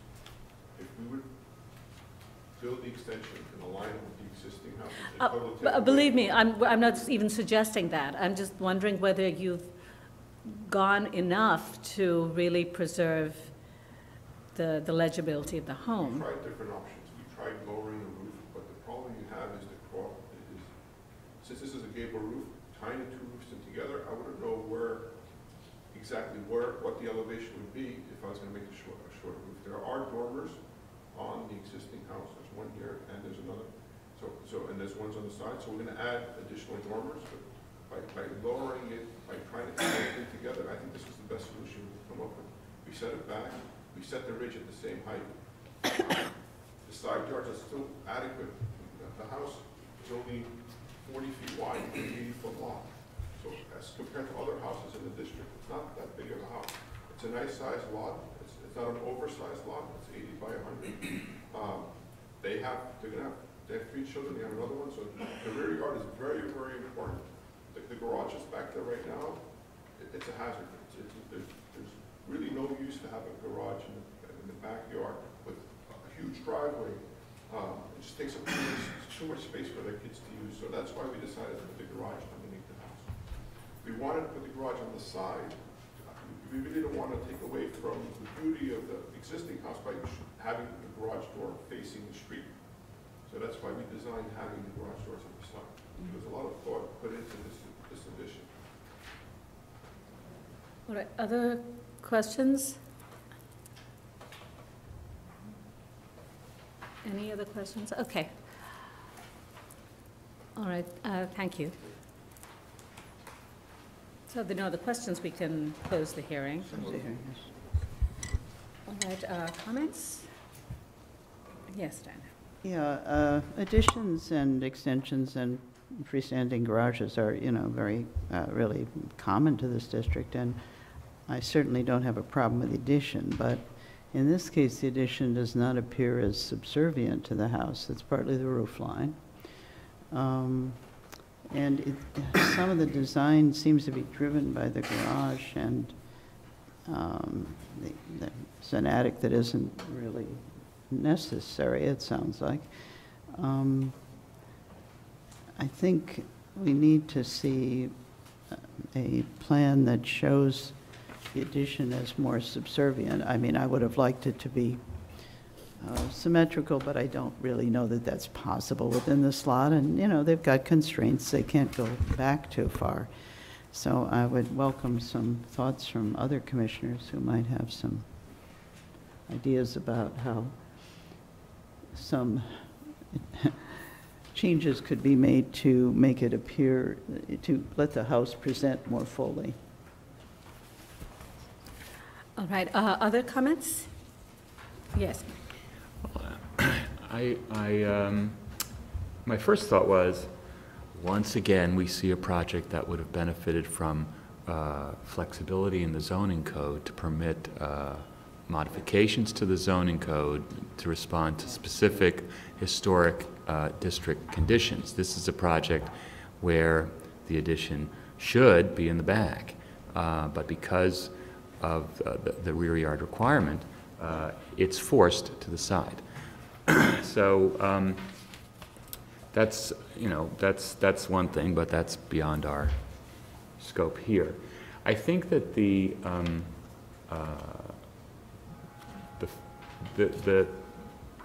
fact that the project is driven by the garage size should not, I think that the garage wall position is not in and of itself inappropriate. I think the structure above the garage line is inappropriate. It's too close to the front facade.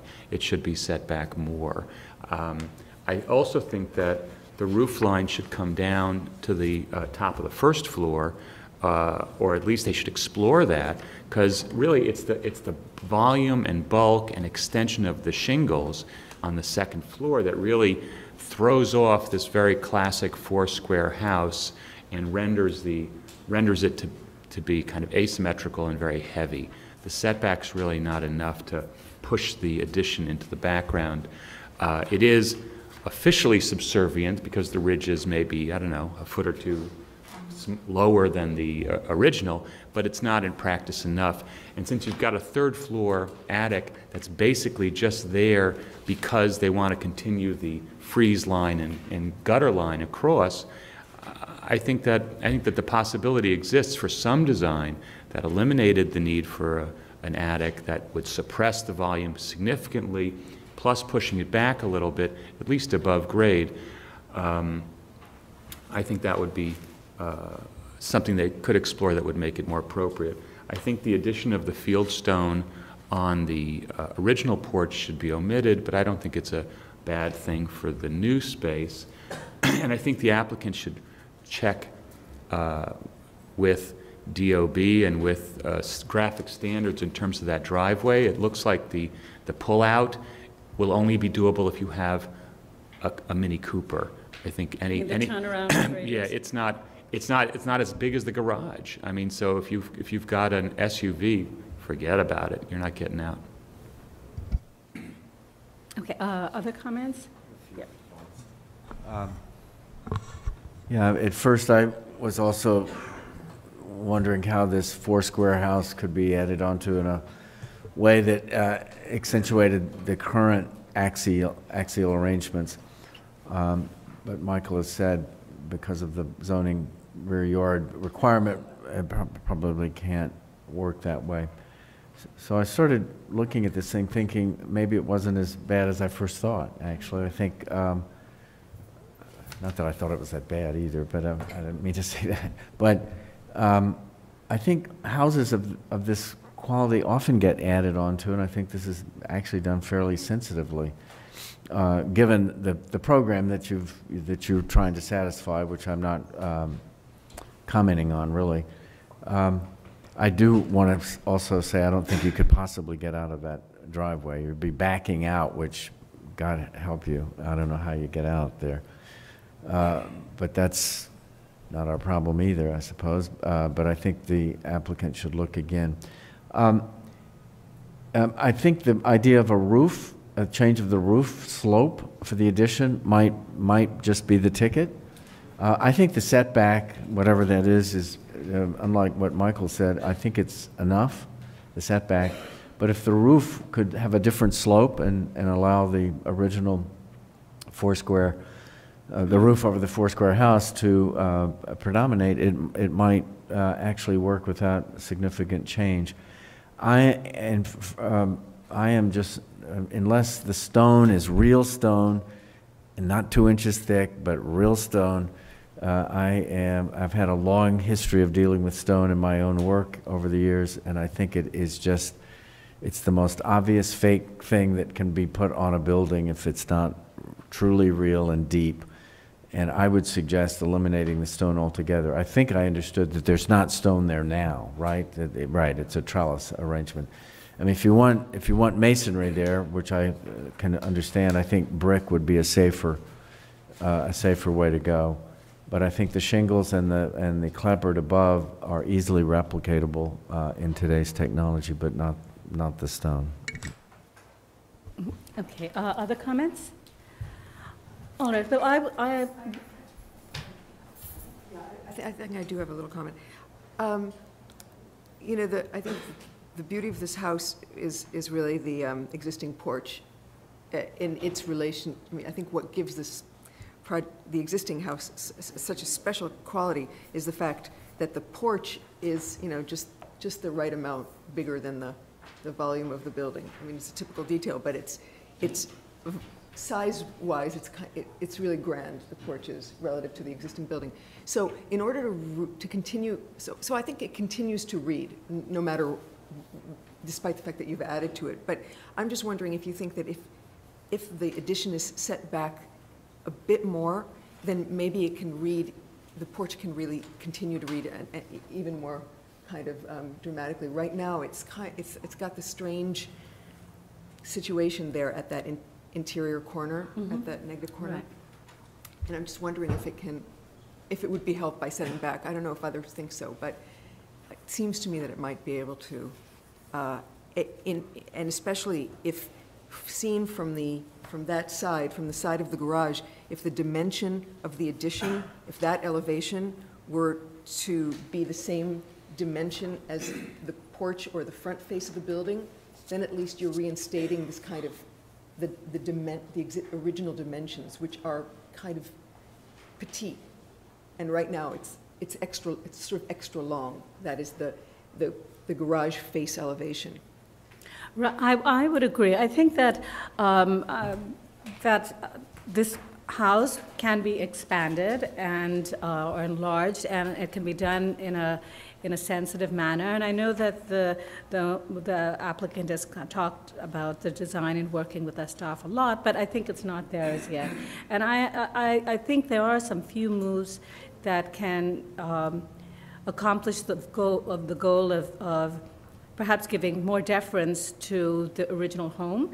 And I do think that setting it back, I don't think 5 feet does it. I think that it's sometimes imperceptible, and I think you want to see the distinction on that plane. So I would recommend they continue to explore that.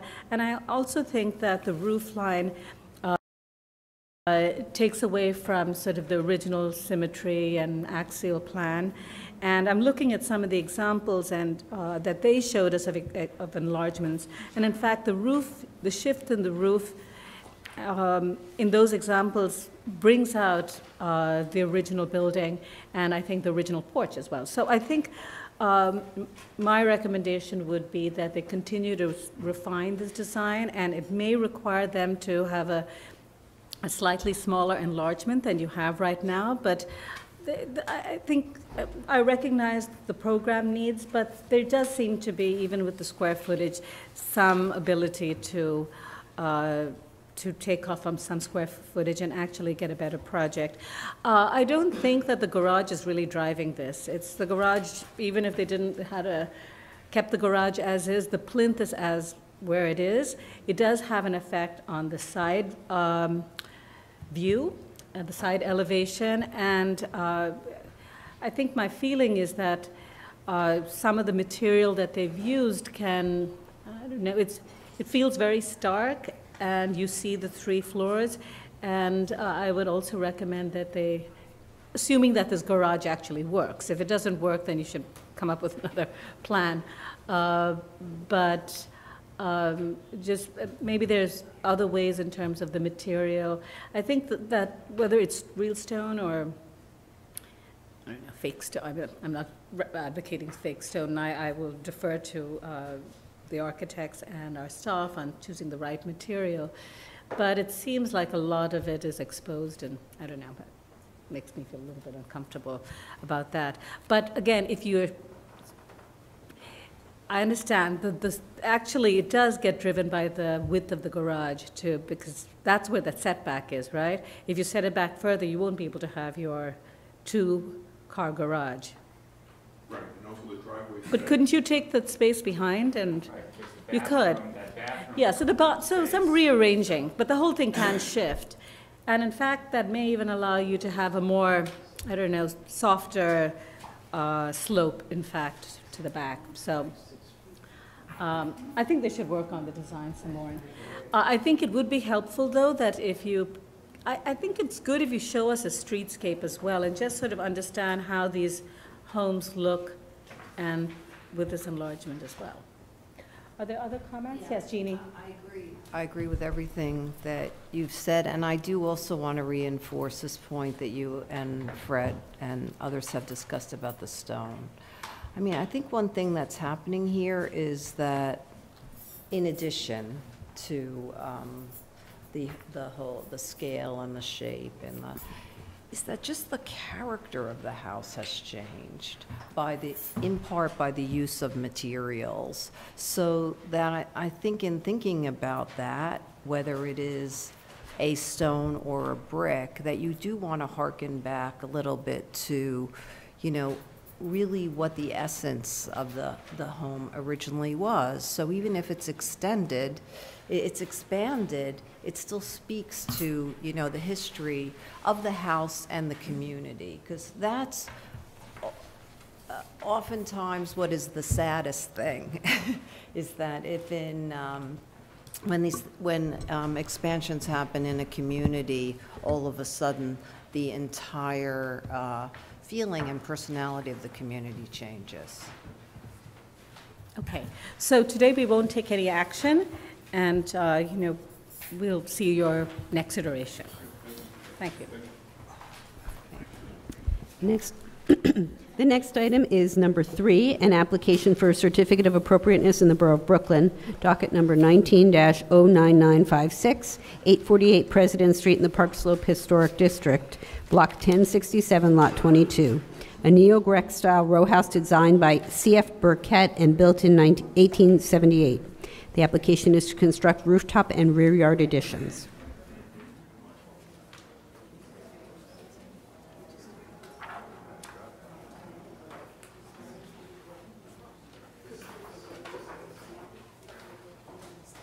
Good day, Commissioners. Good day, Commissioners. James Rusiello, Preservation Staff. 848 President Street is in the Park Slope Historic District. The building is at the south side of the street, located mid-block between 7th Avenue and 8th Avenue.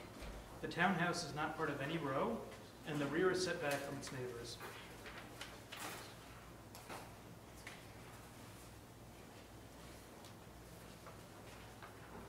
The proposal is to construct a rooftop addition, a full-height rear 4-story addition with a 3-story L, all of which will not be visible from any public thoroughfare. The applicant, Justin Sherman, and co-owner, Antonin Hewitt, are here to present the proposal. Thank you.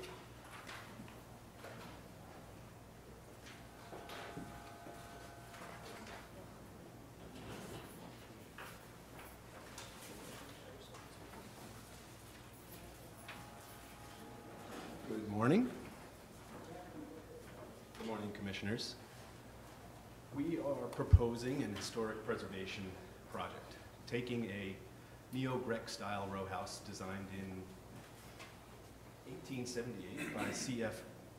Burkett, I think that's how you pronounce it, and building a rooftop and rear yard addition that better fits the character of the block. The building at 848 President Street is a valuable landmark, another gem in the Park Slope Historic District that needs to be preserved. The building is in a state of disrepair and has been neglected for far too long. The rear facade is dilapidated and the building is underbuilt. The building does not align with the other buildings in the block, and although the building is not part of a row house and sits independently with one independent wall and one party wall, we are not proposing to overbuild. What we are proposing is compliant. Each component on its own could be approved at LPC staff level. The proposal not only preserves the historic character of the building, aligning the rear facade with the neighbors, it will benefit the character of the row. We are following all code requirements and can make these improvements as of right. However, our intent is to improve the quality of life for our building occupants, making the current tight interiors and tiny rooms more livable, with room sizes and layouts like our adjacent neighbors. We are seeking to build out what our neighbors already have. The proposal is to construct a rooftop addition, a full-height rear addition with a 3-story L, all of which, as proposed, will not be visible from public thoroughfares. We are sensitive to the concerns of our neighbors and the community, and I have personally renovated more than 5 brownstones in the Park Slope neighborhood, including the historic preservation and penthouse addition of 838 President Street, which is 5 floors down, as well as an addition very similar to this at 455 West 22nd Street in Chelsea, which were both approved at staff level. There are precedents for our proposal.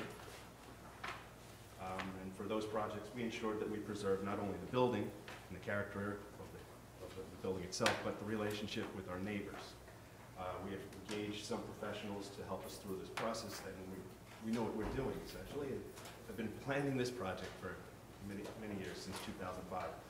I think that's pretty much it. I just wanted to give a prepared statement to you all. And, my partner here, Justin, will continue to talk about the details of it. Thanks, Anthony. Good morning, and thank you for your time. Just a little background. We are owners, but also architects. Anthony and I actually met working on historic preservation projects for a number of years. And he and his family had lived in this area for a number of years. So we're very sensitive and very much want to comply with the contextual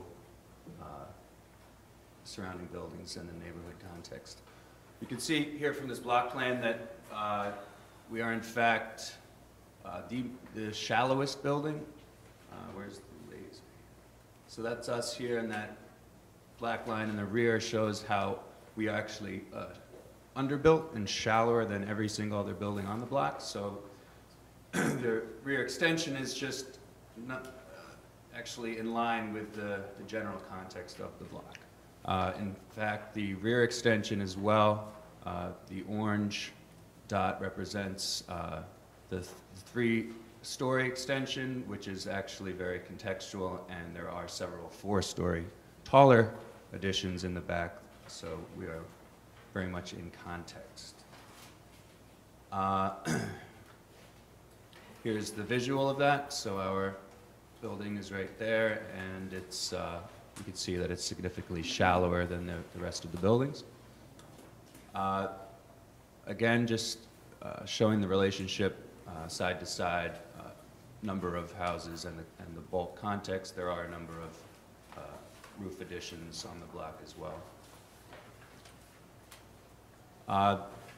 Considerations of existing chimneys to be raised, and there is addition bulkhead stairwell, a building to the west, which the penthouse will be below.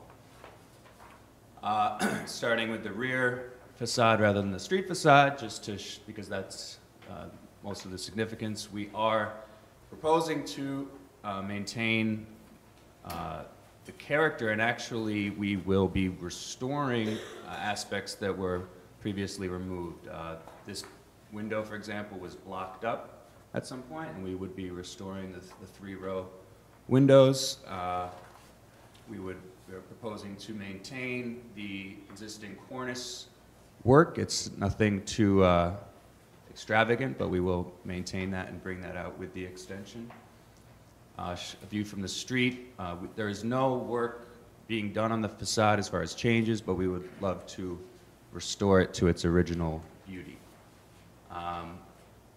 This section shows the additions as far as the massing, and all, like James had mentioned, all of the work is entirely not visible from any thoroughfare, and we actually went, the extra mile, so to speak, and our building's on a street slope, so we walked to the highest point on the street, which is about 100 feet away, and actually lowered our mock-up just to make sure that from any point on the street, this would not be visible. Views of the rear yard. So this is the building to the east. So we are just going to extend out to that existing rear wall line of the adjacent building. Both sides, east to the west, we are shallower. Here's context from the roof, just showing some of the adjacent building rear extensions and the typical rear wall line, as well as immediately to the east and west buildings, the existing rear extensions that we will not be extending further. In fact, actually more shallow, just to the 30-foot rear yard line. As far as the condition of the rear, Landmarks, I believe, considers this in some sort of state of disrepair. I'm sure some of you are familiar with the thorough coat that was widely used as a sort of an alternative to repointing the brick and restoring it. And that has proven to be not such a good long-term solution, as it traps the moisture and actually will, through the freeze-thaw cycles, sometimes crack the brick. So, as well as it's a non-contextual color to the original building. So we've revealed in an area here the original color and original brick of the building, and we would propose to restore that as far as part of our rear extension. Existing floor plans, again, showing the adjacent building. The rear extension would only go up to that point, and then the 3-story portion of the rear yard extension, again, only to the 30-foot yard line, which is in context with the block. So you're creating an L as a part of this proposal? Correct. Is that zoning compliant? Yes, it is. You've checked? Yes. The only requirement is to not penetrate the rear yard line. But isn't there something like if you set back from the lot line, you have to be at least 8 feet? So you're like 5 feet 4. This should not be considered a side yard, but that is. I think once you set, it's like either it's 0 or it's you have to. So you may want to check that because it obviously changes the floor plans. Okay, we did do some consulting. We did not receive that as a comment, but thank you very much. Or it's a court. Yeah, it's a court. Yeah. It's a court, then it's proportions of property, not right. It's going to be 12, equal, or some proportion. Right. Right, there is the 2/3 rule. Right, as well. you should look at both of those things. Okay. And then, so here's the rooftop addition. Again, zoning compliant, contextually, as far as the LPC rules compliant, it will have the 3-foot, much more than the 3-foot setback from the additional extension. And as you can see, this is the adjacent building to the west, the stair bulkhead, and we will be about at this height here, so it will be lower than the existing structure. And you can see the context of other additional, whether they're existing, whether they're, I don't know exactly what point these additions were made, but they are there. And this is an example of the 838th Street down the street that Anthony had worked on years ago, and we just provide this as a reference that it will be very similar in terms of materials. So thank you very much. Okay. Are there any questions? Any questions? Are there any speakers on this item? Yes. Please state your name for record. You'll be given 3 minutes. My name is Valerie Vidal. Good morning.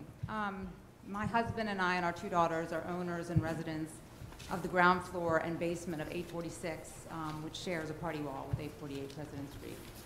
We respectfully request that the proposal as currently planned be denied for the following reasons.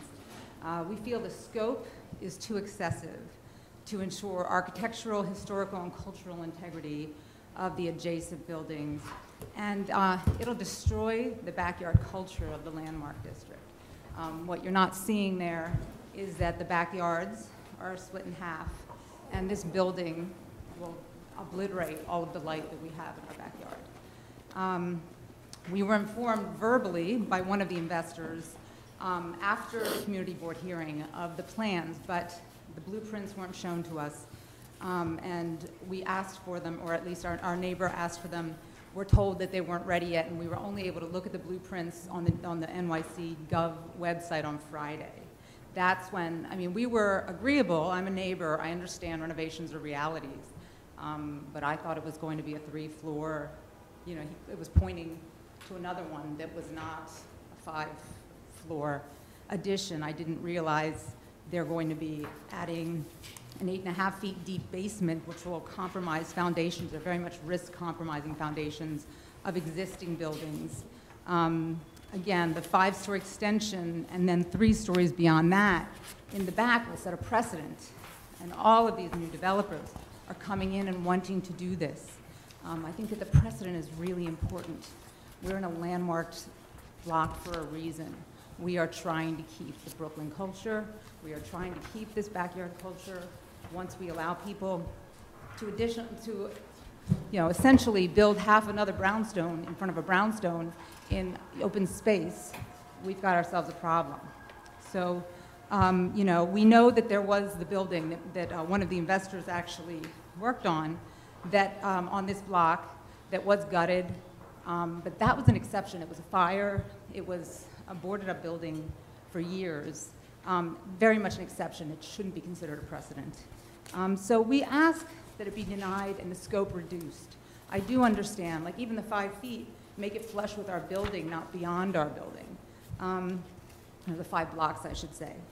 So we ask for, if it cannot be denied, to reduce scope, that at least before decisions made, that this be socialized with the President Street Block Association, as it has not been. The Park Slope Civic Council has not been made aware of this. And most of the neighbors that we've spoken to have not been made aware of this.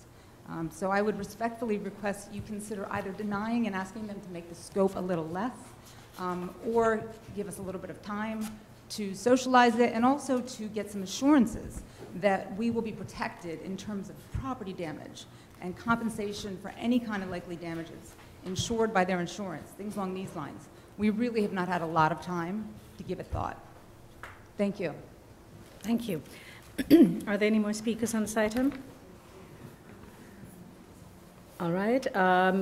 Community Board 6 recommends approval, and we did receive some written testimony from neighbors expressing concerns about the excavation, the rear yard addition, and setting precedent, and potentially DOB zoning objections. Okay. Yes. I have Yeah. a question. Sure. I don't think in the, if I didn't, maybe I just didn't see it, the relationship between the two surrounding buildings. We know that the current building is behind it, but there it is. So it's coming out, I mean, the testimony we just heard was it's coming out Yeah, I past think- that building, yeah. but not, but flush with that building. Okay, thank you. Okay. Diana, you have a question? I was just, how wide is the 3-story addition? Proposed is 14 foot 6.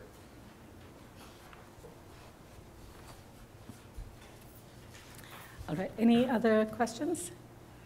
Okay. Just also to clarify, the cellar or the basement excavation is just below the footprint of the building. Does it extend further out, or? No, just the footprint. Okay. You can see it in the section here. Okay. All right, thank you. If there are no other questions, we can close the hearing. I think the size of this enlargement is very similar to what we've allowed in other situations.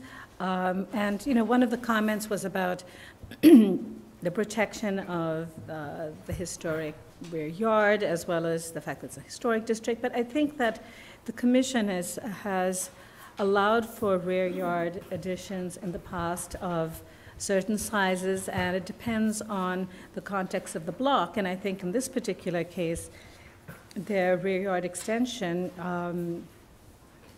at least in my opinion, is very much consistent with the building footprints of the adjacent buildings in the block. And the rooftop addition is, if it's not visible, I think that it seems appropriate to allow that as well. Yes? I guess I have a question for you. Here they're proposing a full-height extension, and typically we've preserved the, right. I think the it's top floor. So we've preserved the top floor in situations where there've been sort of a row of houses that have a defined roof line. But in this particular block, it doesn't seem like that's the case, that the other two buildings on each side already extend further than the roof line of this building. So if you go to page A4, I think that diagram actually shows you the context. They're also taking the entire facade you know, obliterating it, but that the position was stated that it's not in a good condition, so that's why they're removing the facade. But right, in fact, the facade that they're proposing at the rear is actually very contextual, and we've seen in other situations, I think, more modern approaches, but this is very sort of typical. Right, exactly. it does look like in this row that, you know, it's a little wider and it's, you know, I guess shorter than some. L? Yeah. It's taller and it's kind of taller than some and wider than others, but maybe the entire. All right, and I just want to respond to another comment that was made, which had to do about protections of the buildings. Some of this is it's really regulated by the Department of Buildings, but there are certain guidelines in place for historic districts, and they should follow those guidelines whenever excavation is done. Okay. Fred? In the matter of 848 President Street in the Park Slope Historic District, this is an application to construct rooftop and rear yard additions. I note that the style, scale, materials, and details of the building are among the features that contribute to the special architectural and historic character of the Park Slope Historic District. Recommend approval, noting that the proposed work will not eliminate or damage any significant architectural features of the building, that neither the rooftop addition nor the rear yard additions will be visible from any public thoroughfare, that the house is not part of a continuous row, and that its rear facade is set back from the plane of the adjacent row houses. Therefore, the construction of a full-height rear addition that aligns with its neighbors and a 3-story L that does not project further than the existing Ls will not diminish the block's central green space, that the dentiled brick cornice will be recreated at the new addition, that the proposed fenestration of the rear wall with simple punched windows will maintain the building's scale and character as an individual row house, that the brickwork for the rear additions will match the color, dimensions, and setting pattern of the historic rear facade and will harmonize with the adjacent row houses, and that the simple form and placement of the rooftop addition set back from the front and rear facades will help retain a sense of the building's original scale and massing. All in favor? Aye. Any opposed? This application is approved. Okay, Commissioners, the next application is item number 4, LPC 19-7046, an application for a certificate of appropriateness in the Borough of Brooklyn, Block 1059, Lot 50, 235 Lincoln Place in the Park Slope Historic District. A neo-federal style apartment building designed by Charles Kremborg and built in 1937. Application is to replace windows.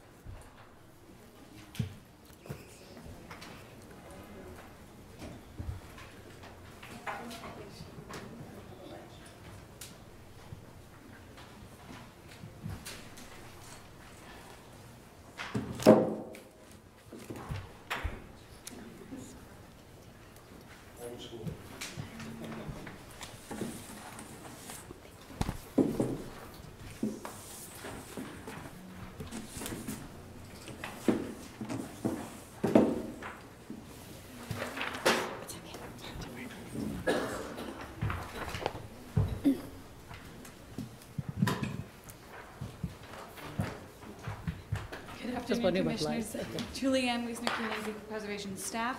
235 Lincoln Place is located on the north side of Lincoln Place between 7th and 8th Avenues in the Park Slope Historic District. The proposal is to replace windows at the front facade. The work does not comply with staff level rules because the configuration of the proposed windows will not match the historic configuration. This will happen at 6 vertical rows of windows. 1, 2, 3, 4, 5, 6. The board following the elevations shows the historic center casements and transom with fixed side windows. They're proposing 2 wider casement windows with 2 operable transoms. I would now like to introduce the architect, Robert Roble, who will explain the proposal in more detail.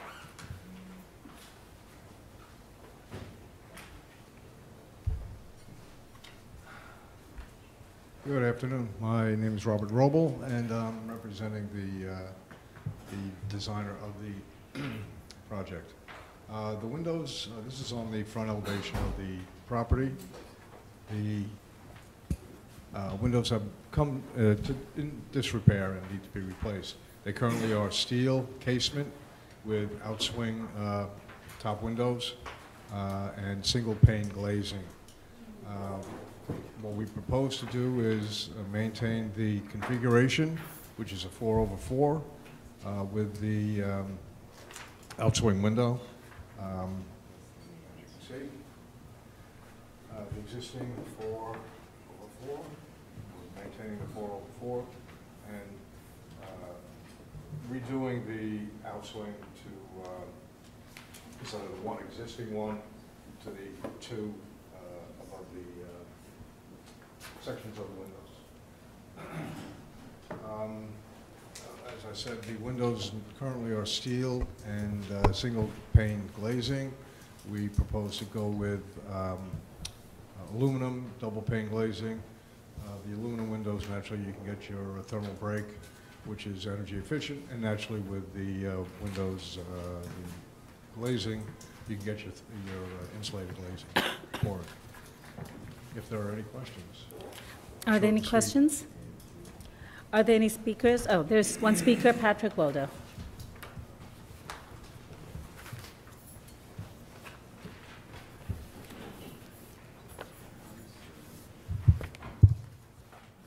Patrick Waldo, Historic Districts Council. HDC questions the change in operation from an elegant arrangement of windows that open side by side to windows that run in the same direction but open right into the fire escape. The committee would also strongly recommend the applicants replace the windows with thermally broken rolled steel windows, which are readily available and have a much more slender profile than the windows currently proposed. Thank you. Are there any more speakers on this item?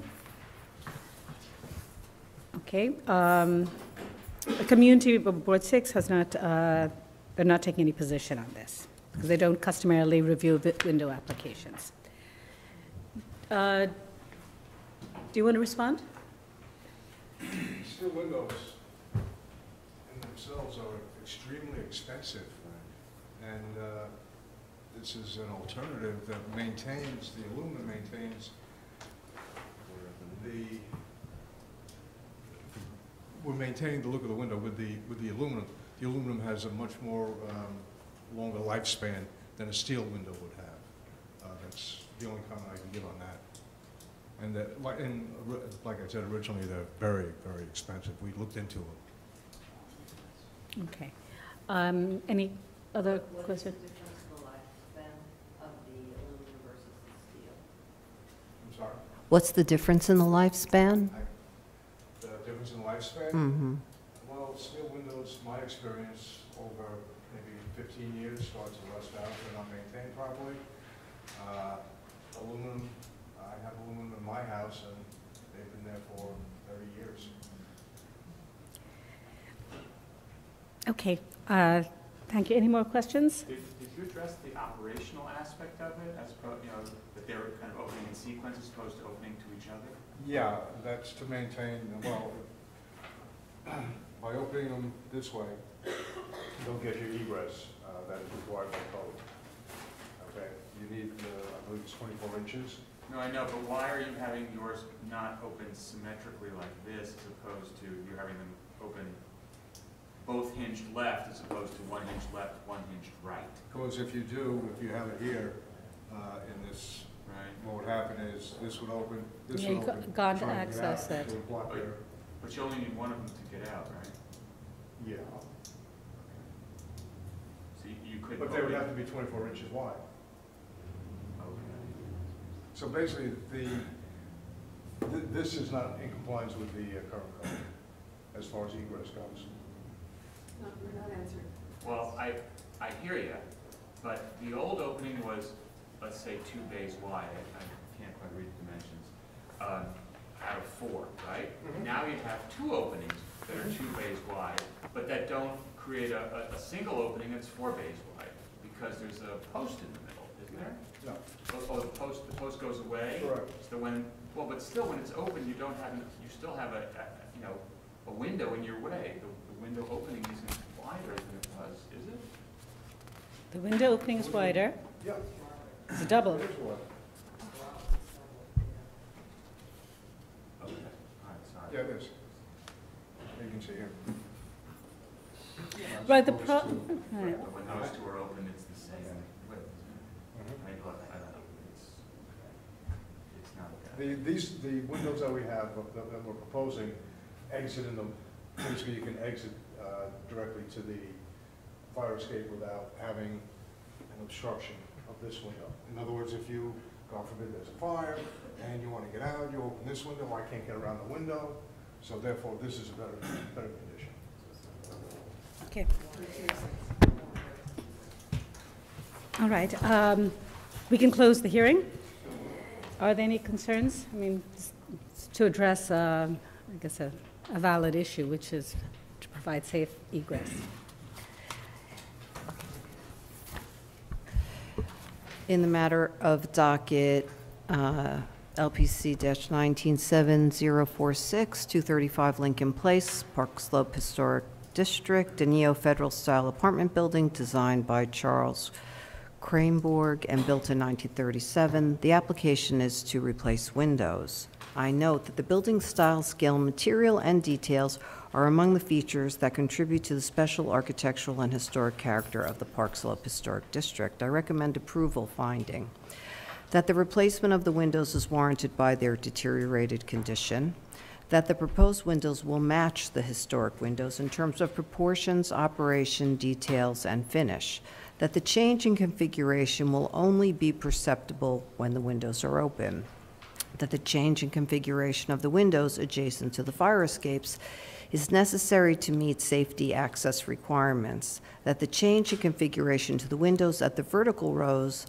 at the ends of the facade will support a unified fenestration pattern, and that the work will not detract from the special architectural or historic character of the building. All in favor? Aye. Any opposed? Application is approved.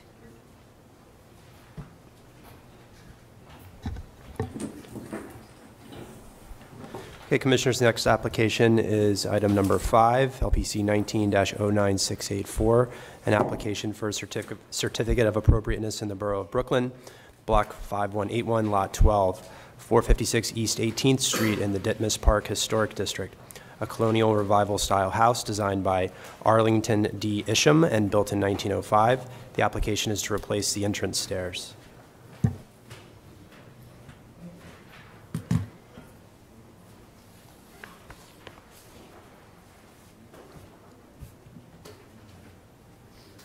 Good afternoon, Commissioners. Edith Bellinghausen, Preservation staff. This is a freestanding wood house in the Ditmas Park Historic District, constructed in 1905 in the colonial revival style. The building currently has red brick steps at the front entrance, shown here. The proposal before you today is to reconstruct these using brick and bluestone. Does not meet requirements for staff level approval because of a change of material from the historic stoop.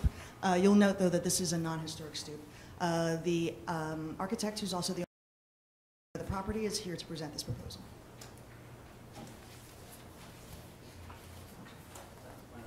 Good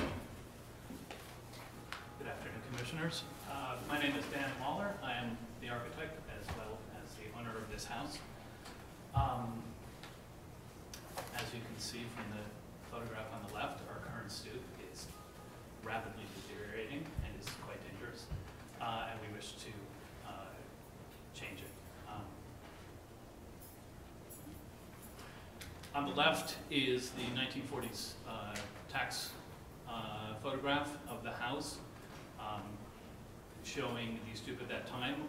We don't have original drawings from the house. We presume that the original stoop was probably made of wood, like most of the houses in the district.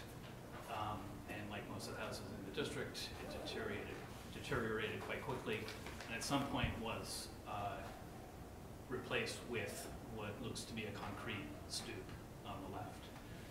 At some further point, that stoop was gone. On the right is the photograph from the designation of the district in 1981, and that shows the current stoop with iron railings, which are no longer existing at the moment. On the left is the current plan of the brick stoop, and on the right is our proposed plan. It is, you'll see more clearly in the elevations, the existing stoop are 5 risers and treads. We're proposing 4, with the last riser being the front edge of the porch itself, so a lower profile. And we have changed the plan somewhat in that we have this sort of slight stepping on the side. Again, the elevation will make that clearer. And a new, more minimal iron railing. Here's the front elevation. On the left, the existing, and on the right, the proposed. So you can see here, we're proposing to extend the fascia board of the porch across the front, which will minimize the impact of the stoop itself. And the stepping in on the sides also reveals more clearly the existing stone piers that are below each of the columns on the porch. Here's the side view where, again, you can see the current stoop going all the way up to the porch level, and the proposed one riser below. The railing is minimal as I can make it. Proposed section through it, and new foundation underneath. Right now, it has a very poor foundation. The materials we are proposing are brick for the risers, which we have chosen to match as closely as we could with the existing stone of the porch, and then a blue stone for the tread. The blue stone will be a single slab across the front of each tread. These are photographs in the district. Sorry, I took these pictures right after our last snowstorm. But these are all brick and bluestone stoops in the Ditmas Park Historic District that presumably replace wood steps at some point or the other. Most of these are red brick, which I find a little bit jarring, and we are trying to make it more consistent with the existing stonework on the house. Okay. Are there any questions? Questions? All right. There's one speaker, Patrick Waldo.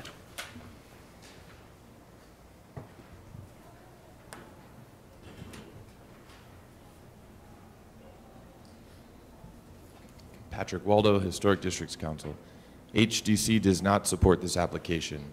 The bluestone being proposed here, which is quite lovely, is an inappropriately fancy material for the lovely informal nature of this house. An ideal historic restoration would return this stoop to its original wood, although a simplified brick stoop would be acceptable as well. Thank you. Are there any more speakers on this item?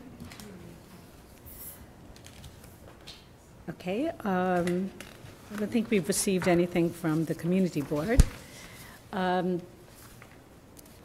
All right, any other questions for the applicant? Okay, we can close the hearing. All right, any concerns about this? Yes.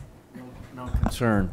I just want to note that I think apparently the original wood stoops throughout the district seem to have been replaced over time with a whole panoply of masonry materials. So I don't find this to be fancier than others or inappropriate at all. I think it's quite appropriate. Completely agree. Right, Jeannie? Oh, sorry, John. Sorry. In the matter of docket number 19-09684, 456 East 18th Street in the Ditmas Park Historic District. The application is to replace the entrance stairs. I note that the building style, scale, materials, and details are among the features that contribute to the special architectural and historic character of the Ditmas Park Historic District. I recommend approval, noting that the removal of the existing steps will not eliminate any significant historic fabric, that the proposed masonry steps and metal railings are well scaled and simply designed and will not detract from the significant architectural features of the building, that the proposed materials consisting of brick and stone steps with a black painted steel railing are in keeping with the age and color palette of the building and are consistent with materials found within the historic district, that the elimination of the top step and restoration of the wood fascia board at the porch floor will help bring the house closer to its historic appearance, and that the work will not detract from the special architectural or historic character of the building or the Ditmas Park Historic District. All in favor? Any opposed? Application's approved. Commissioners, the next item is number 6, an application for a certificate of appropriateness in the Borough of Manhattan. Docket number 19-5554, 77 Washington Place in the Greenwich Village Historic District. Block 552, Lot 67, a Greek Revival-style row house built in 1844 and altered in 1917. The application is to construct rear yard and rooftop additions, alter rear facades, and replace skylights and install railings at the roof. Good afternoon, Commissioners and Jennings Preservation staff. This application is for 77 Washington Place. It's located on the north side of the street between 6th Avenue and Washington Square West in the Greenwich Village Historic District. The proposal is to construct rear yard and rooftop additions as well as modified openings at the rear facade. The building was originally constructed in 1844 and was modified to its current configuration in the early 20th century. That included enlarging the building in height, as well as modifying the front and rear facades and constructing a rear yard addition that connects with this little connector, as you can see in this section. I'm going to come back to the axonometric. Looking at the block plan, you can see the massing of the building with that one-story addition, as well as the massing of the surrounding buildings on the block. And so getting into the work at the rear facade, on the left is the 1917 plan from the early 20th century alterations. The middle is the existing configuration, and then on the right is the proposed configuration. And the work at the rear is to construct a rear yard addition that's going to house an elevator shaft that will extend past the roof. They're going to replace the skylight with a new skylight. It's going to be slightly smaller than the existing skylight. They're going to also replace infill at the openings. That's going to be slightly modified masonry openings. And then they're going to construct balconies on the top 3 floors, similar to the balconies that they have now. The the elevator addition at the rear is going to be clad in stucco, and this side wall will be glazing. Moving on to the rear addition. You can see on the left, the upper left-hand corner is the historic rear, and at the bottom is the historic front facade. In the middle is the existing, and then on the right, the proposed. So what they're proposing to do is replace the skylight in kind, replace the glass block and the door with a new central door and glazing system, and include masonry there. They're also going to be modifying the openings at the front facade of the rear addition, as you can see here, and the elevator addition will be obscuring some of that facade. So here we have the existing section, and then the proposed, where you can see this rear addition housing the elevator will extend up the length of the building. There's also some work at the roof, but I'll get into that afterwards. So here's a photo of the existing rear facade. You can also see the skylight up here at the top floor, an interior view of it as well. It's a really tight space back here, so it's hard to photograph, but there's also some additional photos in at the end of the presentation if you need some additional photos. So what's going to happen here is right now it's coded, and this right-hand portion of the facade is where that rear addition housing the elevator is going to go, and then these openings will all be a little bit modified. Here are the photos of the rear facade on the left of the rear addition. So here's that glass block, and here's the skylight that's going to be replaced in kind. On the right is the front facade of the rear addition. So these are the masonry openings that will be modified. Kind of in the left-hand corner here, you can see the existing connector. That's where the elevator, that rear yard addition with elevator will be extending up there. So let me go back to the section for a minute, and we'll go to the work at the roof. So the existing roof, the skylight that we saw, that's going to be replaced with as part of that rear work. And there's another skylight on the roof here.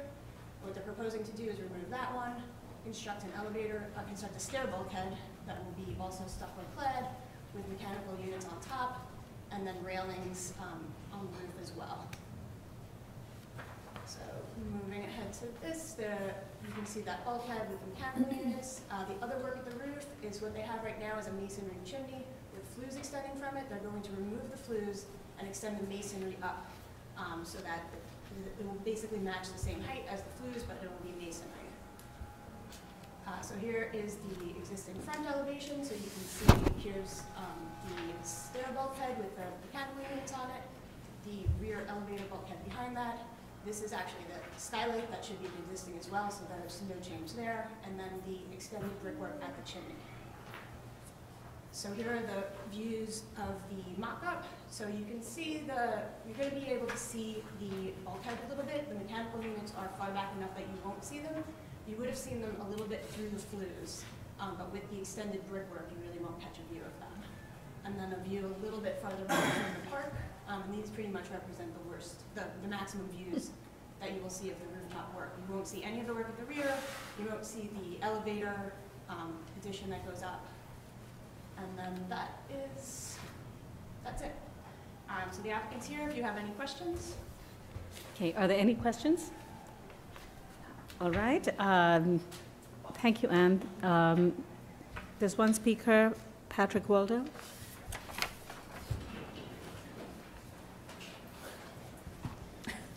Patrick Waldo, Historic Districts Council. HDC has no objection to the proposed modifications to the back house and the removal of the glass block infill on the rear of the main building.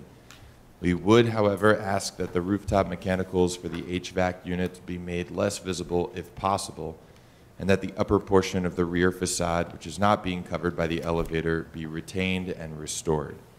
This rear elevation is an interesting and visible layer of century-old history with windows, side lights, and balconies which add historic character and complexity to a very old house. Thank you.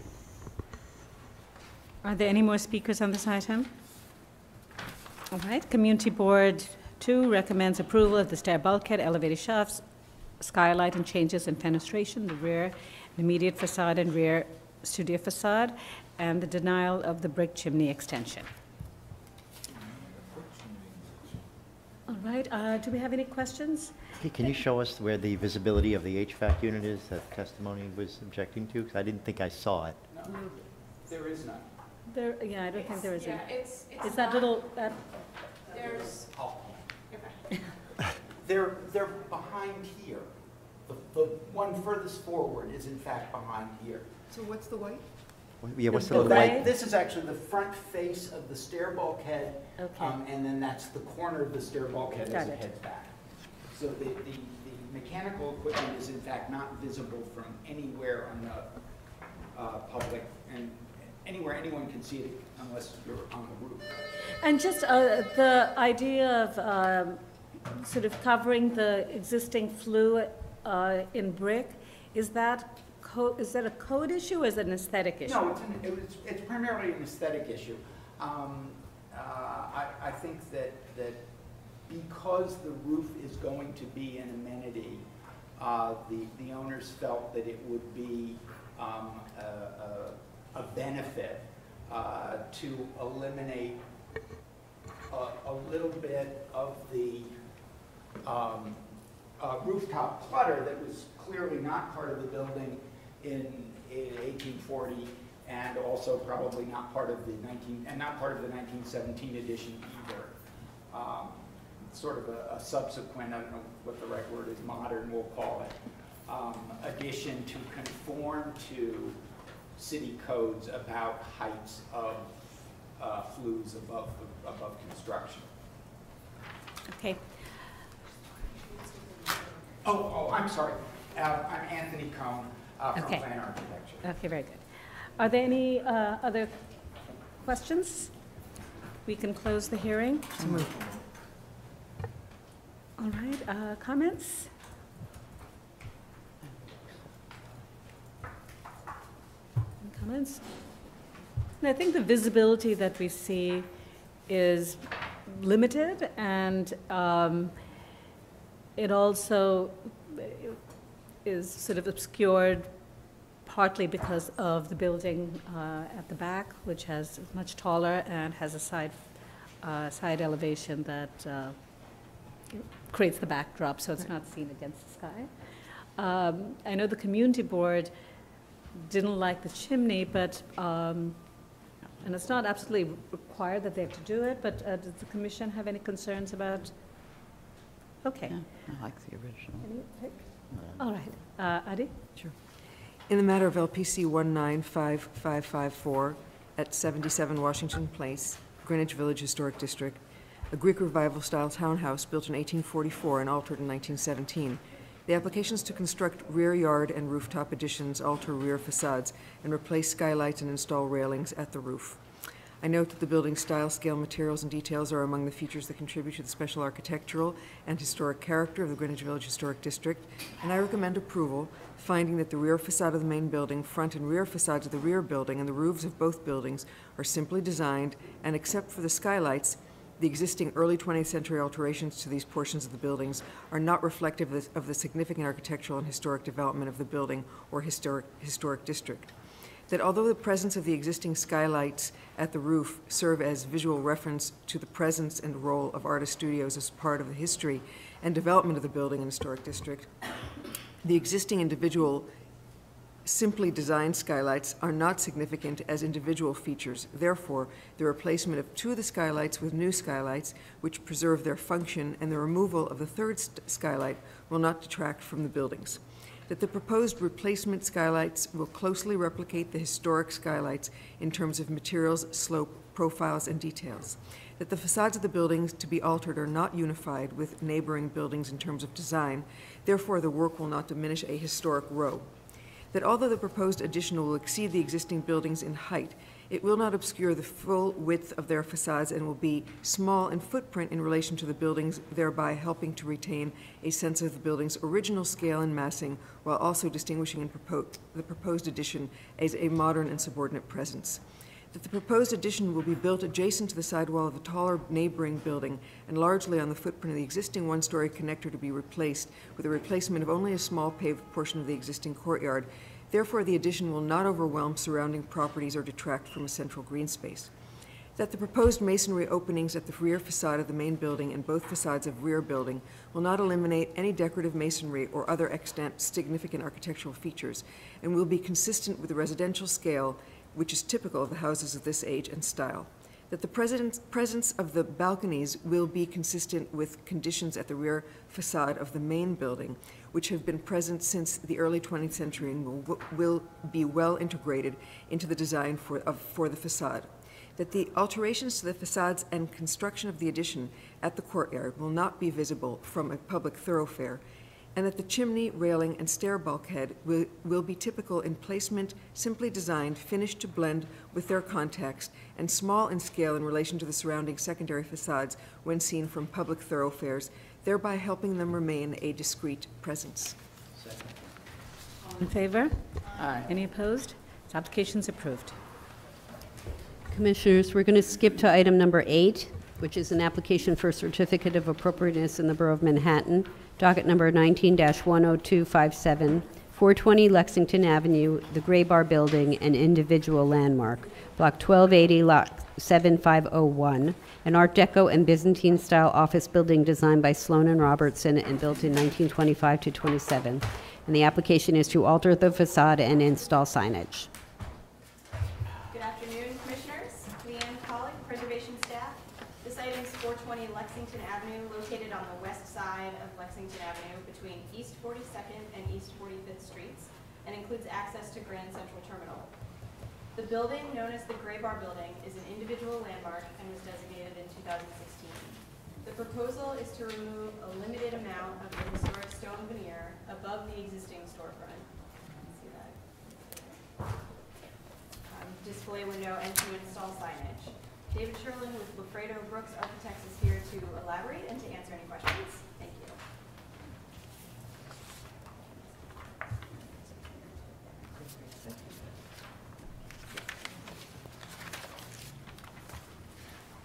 Hello, everybody. My name is David Sherland. So that's basically the scope of the project. We're here to propose installing a signage band above what used to be the De Janeiro storefront. SL Green is looking to move in a new tenant, so I'll just work through the presentation.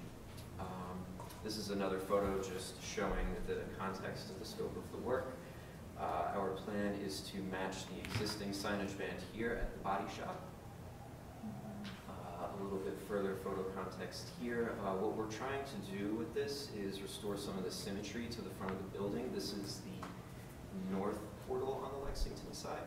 So this is where we're looking to install our signage bands. This signage band was added as part of a storefront modification in 1998, we believe.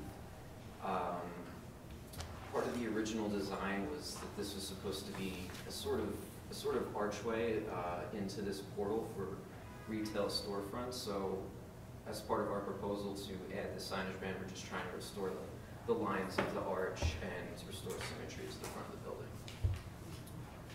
These are some detailed photographs showing the context of the signage bands that we're matching and the location where we're going to place the signage band. This is the area of stone where we will remove some of the facade stonework, and I have some details for that later in the presentation. Historical photos. This is a full storefront elevation showing before and after and indicating the area of work, and then an enlarged elevation.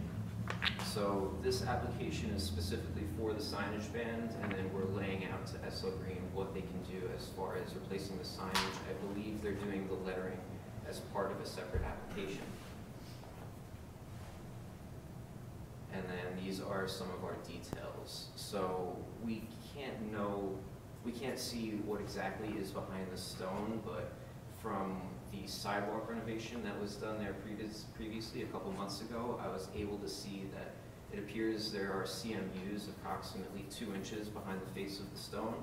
So this here should be the CMU, which is the structure of the building, and then there is approximately 1 inch thick stone with an air gap, which is what we're proposing to remove and fill in with the signage band, again, to match the details of what's existing. And then these are just renderings showing the signage band as we propose it. So this is our proposed signage band, again, restoring symmetry and matching existing details. And that's the presentation. Okay, thank you. Any questions? All right, we have 2 speakers, Christabel Goff.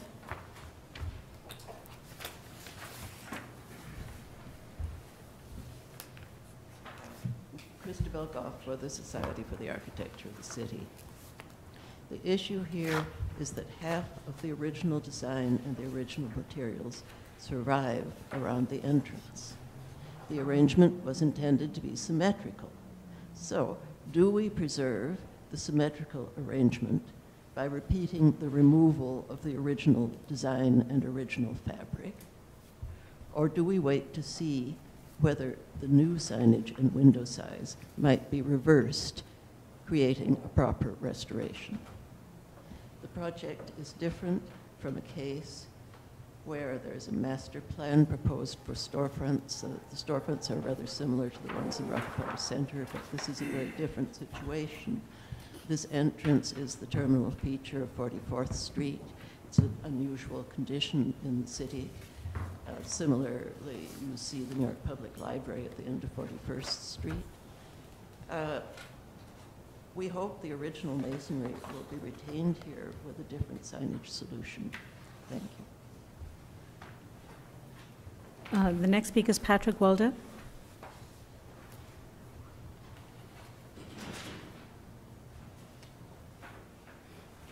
Patrick Waldo, Historic Districts Council. HDC finds the changes to the historic Gray Bar building proposed in this application to be inappropriate. Facade changes made prior to designation should not be a de facto guide to permitted work, especially when one considers that this building has been a landmark for less than a year. This application proposes to remove historic fabric for a transitory use in order to create a visual symmetry which erodes the monumentality of this building.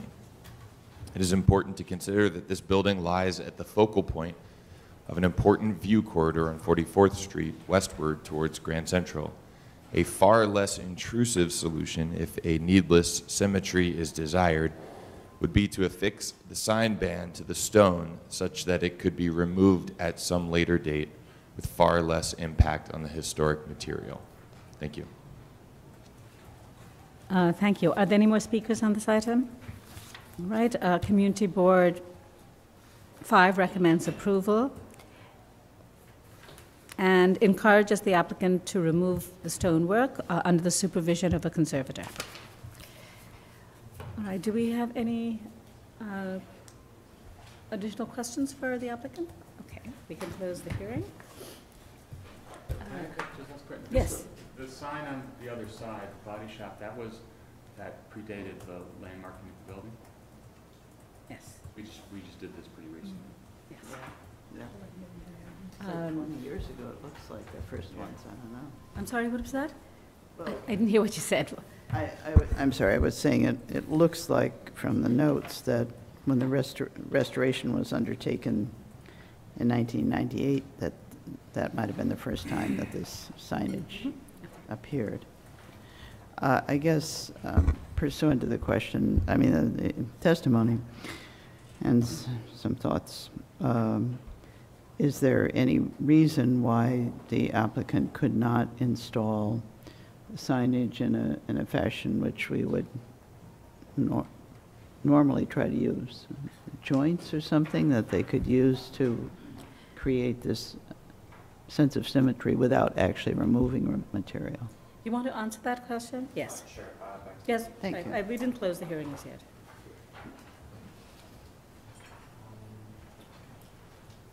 Right, so the question was whether we could surface mount the signage band to the Yes. stone. Yes. Yeah. We're looking to avoid doing that because it's not the detail that exists at any of the storefronts along the facade of the building. Yes. We would have flush mounted signage Yes. band, flush signage band, and then one surface mounted one. Yeah. It's inconsistent with what exists on the face of the building currently. But it might not stand out far enough to be perceptible, really, from somebody walking by. I actually have a physical sample of the storefront material. Okay. It's there may be a way to custom make it to make it less intrusive, but as it stands now, it's pretty substantial, and it wouldn't conform to LPC's rules as far as how far a signage band can protrude from the face of the building. So that's the issue that we would be dealing with there. So if we approved it, it would have been approved. So, okay. Okay, any other questions? All right, we can close the hearing. All right, comments? Yes. Yes, I think that since we've just designated the building, it's not appropriate for us to remove the stone material. I don't see a real connection between when we designated and somehow that's some kind of moratorium that it cannot be touched. These buildings continue to have plans in place before we designated and after. So I don't see any compelling reason why the date of designation. So forget the date of okay, designation. so then say that, right. Don't remove the stone. Okay, other comments, yeah. I'm with Adi on that. I think that the symmetry is important, but I think that the proportions of the masonry that result from the removal of the stone would take it away from the initial design intent. And I think that I think that taking the long view, the restoration of the masonry on the other side is just as likely as the removal on this side when they come back for something later. I think we should hold out for improving or restoring the building to its initial intent as much as possible. And since signage is feasible here, a pin-mounted letter on the masonry, a surface-mounted applique that would not be perfectly symmetrical, but would at least give them a place to put the signage, similar to what was suggested in the testimony. I think either would be preferable to doing something that would remove original material and kind of modify the intent of the design of a major portal. Yes. Yeah, I also feel in this, well, it's just very unusual for us to remove original material from this type of landmark. We wouldn't, I don't think we would have done that if we had designated the building prior to when the signage was put up. I do think that the symmetry is important. It's a good thing to do. But I think there are options where they could create a symmetrical appearance without removing the material, and then hopefully, and in the future, perhaps restore it, because I think if they'd come to us earlier, we would have given them a different direction. It's not their fault that they didn't come to us because they weren't designated, but so I wouldn't want to penalize them, and I do think that the, symmetry is appropriate, but I think there must be a solution that doesn't involve removing the material. Okay. Oh, yes. Excuse me, I'm on. For better or worse, yeah, the existing signage program exists. Yeah. And so that's number one. It might not have been something we would have approved if the building had already been landmarked. It's aesthetically, it looks pretty tasteful to me and tries to speak to the architectural integrity of the building while doing the work that signage is supposed to do. My concern in not following the program, and there is a plan here, which we speak to all the time, is that we run the risk of having this look like we put a Band-Aid on this building, and aesthetically it won't live up to what we expect and what we advocate for so often. So I think under the circumstances we should approve this. I feel similarly. I think that we designate buildings, they've been altered, other things have happened on the ground floor. That doesn't stop us from designating these buildings. And the Great Bar Building is a massive building. And it has material, plenty of historic fabric there. I agree with you. I think actually the insertion is very small in the context of this building. It's very in keeping with the signage proposal that's been there for 20 years, but it's all, I would agree, I think it's tasteful. And I think that having something mounted over there, I think sort of defeats the purpose. It doesn't actually deal with the symmetry, and then it introduces something which feels like it doesn't quite fit in with the rest of the ground floor. So I guess that's my opinion on this, and I could support it. Right. I agree. Yes. Saying I agree, if we could have stopped it years ago and we could keep the material, but now it's a little too late to balance it out. Going forward after this, maybe, yes, but this one I think is approvable and would help. All right, John? Yeah, the chances of, I think Michael mentioned this, and that's where I disagree with him. The chances of them deciding they want to undo the signage that's already there, that's already cut into the stone, to my mind, are near nil. So you're stuck with that. That's the way it's going to be. So, at this point, I'm happy to match it and run with the symmetry. Okay, and Wellington? Sorry, can I just add to that, if we look at the elevation of the building, it seems, and maybe I'm wrong about this, but it seems like the other pier to the left, south, the height of the opening has remained at the low level. If we look at the elevation of the entire building. Maybe the historic elevation, that one. So there are canopies on the left, we're going to call it the left side of the entire building. Yeah, there. And when I look at your drawn elevation, it looks as though the openings underneath those canopies are the old size openings. Okay, those that have doors in them. I Yes. could be wrong, but it's not at that other size, at the taller storefront size, correct? I don't know that it ever was at the height of the storefront. Those are door heights, and the door heights match across. Look at the old image too, so. All right, we'll reopen for him to answer Sorry. questions. The intentional asymmetry for the entrance to the train station. I'm trying to, so you're saying that the openings underneath this canopy Yeah. are a different height than these openings? No, I'm saying it looks to me, I could be wrong, that what's matching is this height and this height. And what the program that everybody's talking about, which is this, what was not approved and happened before this was a landmark, has to do with these windows. And so this was made to sort of match these. Whereas I'm asking, shouldn't we maintain the relationship between this and this, despite the fact that that window was enlarged?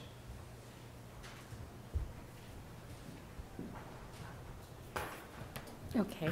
In that case, I don't actually have. Well, that's a whole different proposition. It's the story of the whole building, that's what it's not different. Well, Is it- there's a different intentional application. asymmetry on that left side because that's the entrance to the train station. Right. That's why that is different from everything else. The whole entire facade of the building is symmetrical, with the exception of that. All right, Wellington, are you fine with this? Fine. Actually, I view this as more in context. You know, if historically it's almost similar to Rockefeller Center, the type of material that's used and the symmetry does bother me that is imbalanced. So I have no problem supporting it.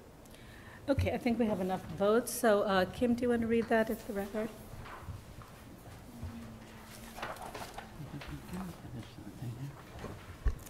In the matter of 420 Lexington Avenue, the Gray Bar Building, individual landmark, an Art Deco and Byzantine-style office building designed by Sloan and Robertson and built in 1925 to 27. Application is to alter the facade and install signage. I note that a major restoration effort was undertaken in 1998 prior to the designation of the building and included the work at the storefront infill. I recommend approval, finding that the removal of a modest amount of historic stone veneer will not eliminate any significant architectural features or decorative elements of the building. That the vertical enlargement of the opening for the addition of a sign ban at this bay will be consistent with the proportions of adjacent bays, including previously altered openings with same condition, and will restore symmetry across the facade. That the black sign panel with brass pin mounted lettering and profiled brass framing elements will match the sign panel at the altered opening and will be in keeping with the finishes and details of the existing storefront infill. And that the proposed work will not detract from the special architectural and historic character of the Gray Bar individual landmark. All in favor? Any opposed? Opposed. Okay, 3 opposed. This application's approved. The next and final item is item number 7, an application for a certificate of appropriateness in the Borough of Manhattan, docket number 19-4698, 225 Fifth Avenue in the Madison Square North Historic District, block 856, lot 7502. A Beaux-Arts-style store, loft, and offices building designed by Francis H. Kimball and Harry E. O'Donnell and built in 1906 to 07. And the application is to install sidewalk planters.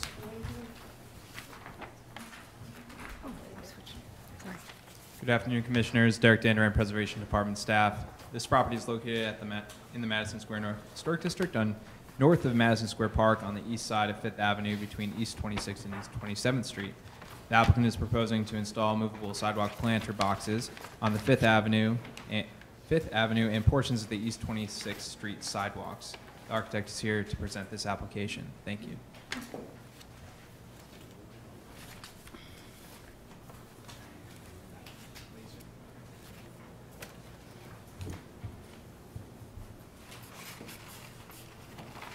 Good afternoon, everybody. My name is Oswald Bertolini. I'm the architect for the proposal to install planters on this building. You have a general view of the building and a rendering showing where the planters would be located. They're low planters. They're set back approximately 18 inches from the curb, and we're making them sort of with a rectangular shape. They're about 2 feet wide. We wanted not to go with super deep planters because we like to preserve the feeling of the big wide open sidewalk that we have. And we're filling them in, installing them along the way next to the curb where there are a lot of obstructions already. You have a more detailed sheet showing the information of the different sizes that we're proposing. There's one of them that is a little taller that is intended to be at both sides of the entrance to the building. And the other ones are slightly odd, different sizes because of DOT mandated restrictions to some of the adjacent obstructions, like there are a couple of telephone booths there, which is interesting. And we're proposing to install them facing the park and also along Fifth Avenue. You have a more detailed view, and the intention is to go with flowing ivy and some flowers there, which would change seasonally, and there's a committee in the building that's in charge of this. We're not proposing that at this point. And this gives you a sense of what it looks like right now. But that's a canopy. Most of the building is original except for the entryway and that canopy. And we have been working on restoring the building for several years. We're kind of in the middle of the program. The balconies were restored, and the brickwork and the metal work. It took, like, I think, 75 years of paint coating. And it's very sharp and very interesting. And that's why we decided to take one of the motifs that is set in the building, a low relief, and install it on the planter boxes. So you haven't got a profile or a section of the sidewalk, but right. How far is the planter from the curb? 18 inches. 18 inches. And how much of the sidewalk is left, which is clear space? What is it, a 20-foot sidewalk? It's a 22, 3 inches. Okay. So taking, say, 3.5 feet, you have about 19 feet open. It's really wide and wide open. It's very nice. Okay, and I'm curious, did you consider planting trees, but you chose planter boxes instead? And sometimes we know that because there's subways underneath it and they don't... There are some structures underneath. There's a vault and underneath fresh the air sidewalk? intakes. Yes, underneath the sidewalk on both sides. Not the full length of Fifth Avenue, but there are. And also there's not something that the building was considering. And they feel that this is going to provide a little bit of movement and green and color without obstructing the view of the building. The building looks is very interesting, and they don't want to do that. They don't want to have like big trees blocking the views. Okay, yes, Kim, please. Excuse me. Let Kim go, and then, go ahead, Kim. Sorry about that. Sorry. I'm sorry, your logo, does that relate to something on the building or the district? Yes, the logo is, let me see if I can- there's a low relief at each one of the bays, and we picked it up from them. Does it mean anything? It's just a... It's an ornamental element that we decided to reproduce it, Okay. just to have some connection to the building. Diana, My question was similar, which is, what is the basis of the design for the planters? Is there something similar on Fifth Avenue related to the building? And they have 14, I think, altogether? I think 16 altogether. 16, thank you. I wasn't counting the entry. Is there a reason for the color? Is the color matching the awnings or? The color, The color was selected by the group of people that work in the building. We suggested to match with limestone because they were thinking about something in that range. So it's a little darker. And part of the reason is that they felt that it would be easier to maintain this. We have a sample here. It's sort of like a reinforced fiberglass, very light boxes because they're removable. And there would be fill with light material halfway. And then at the top, you need to have like soil so you can grow the plants. Okay, any other questions? All right, why don't we take testimony? Patrick Waldo.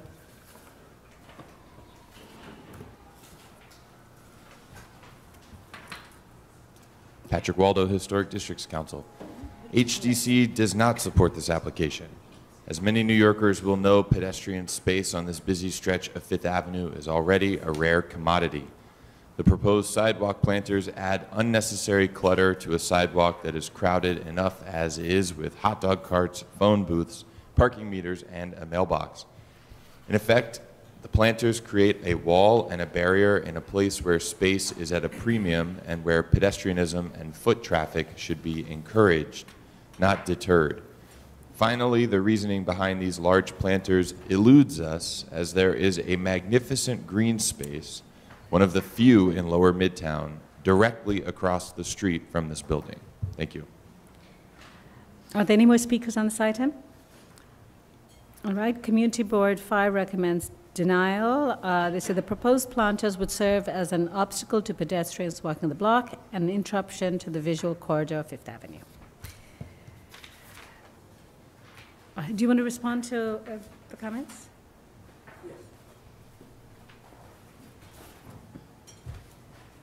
Well, I'd like to say that we did take the pedestrian flow into consideration, and the width of the planters, as opposed to being those brown big planters, we went with a different shape. Basically, instead of being 4 feet in diameter, these are 2 feet deep, and there's plenty of room there, and people wouldn't walk like 18 inches from the curb, sorting out the garbage cans and the telephones and all that. I can't imagine how they feel that people are going to be walking like dancing in the rain. I don't know. You just usually don't walk on the curb. And it happens to be a very wide sidewalk, particularly on the Fifth Avenue side, which is very appropriate for the traffic. I spent hours standing there because we worked on the exterior restoration for 2 years. So I can say that it's an excellent flow. It's a great view. Okay, thank you. Are there any questions? All right, we can close the hearing. All right, comments? Yes, Ken. I usually don't like the planters on the city streets because they do cut off, and we had the whole long discussion about Soho, NoHo, and Tribeca, and those streets are very narrow. But in this one instance, and similar to the planters we approved, I think, by at the toy building, I think it was. At the toy building? Yeah, at 23rd and... Yes. At the big intersection, and it's across from the park, so it kind of leads the way into the park and showing some of the greenery that's across the street. And at Grand Army Plaza, we approved planters across from Grand Army Plaza, didn't we? I don't remember if it was on the hotel. It was on one of the hotels, wasn't it? Yes, we did. With Grand Army Plaza Manhattan or Grand Army Plaza Manhattan. Brooklyn? Okay. Yes. Yeah. Not. I don't go to Brooklyn like that. I don't remember that. We did. It was on one of the It was on one of the hotels or the residential buildings right there. Oh, I know which one you're talking about. Is it like the Sherry Netherlands something? Yeah, Sherry Netherlands. Mm-hmm. Yeah, we did allow it there. Mm-hmm. And again, that was across from a very large plaza and a very large park.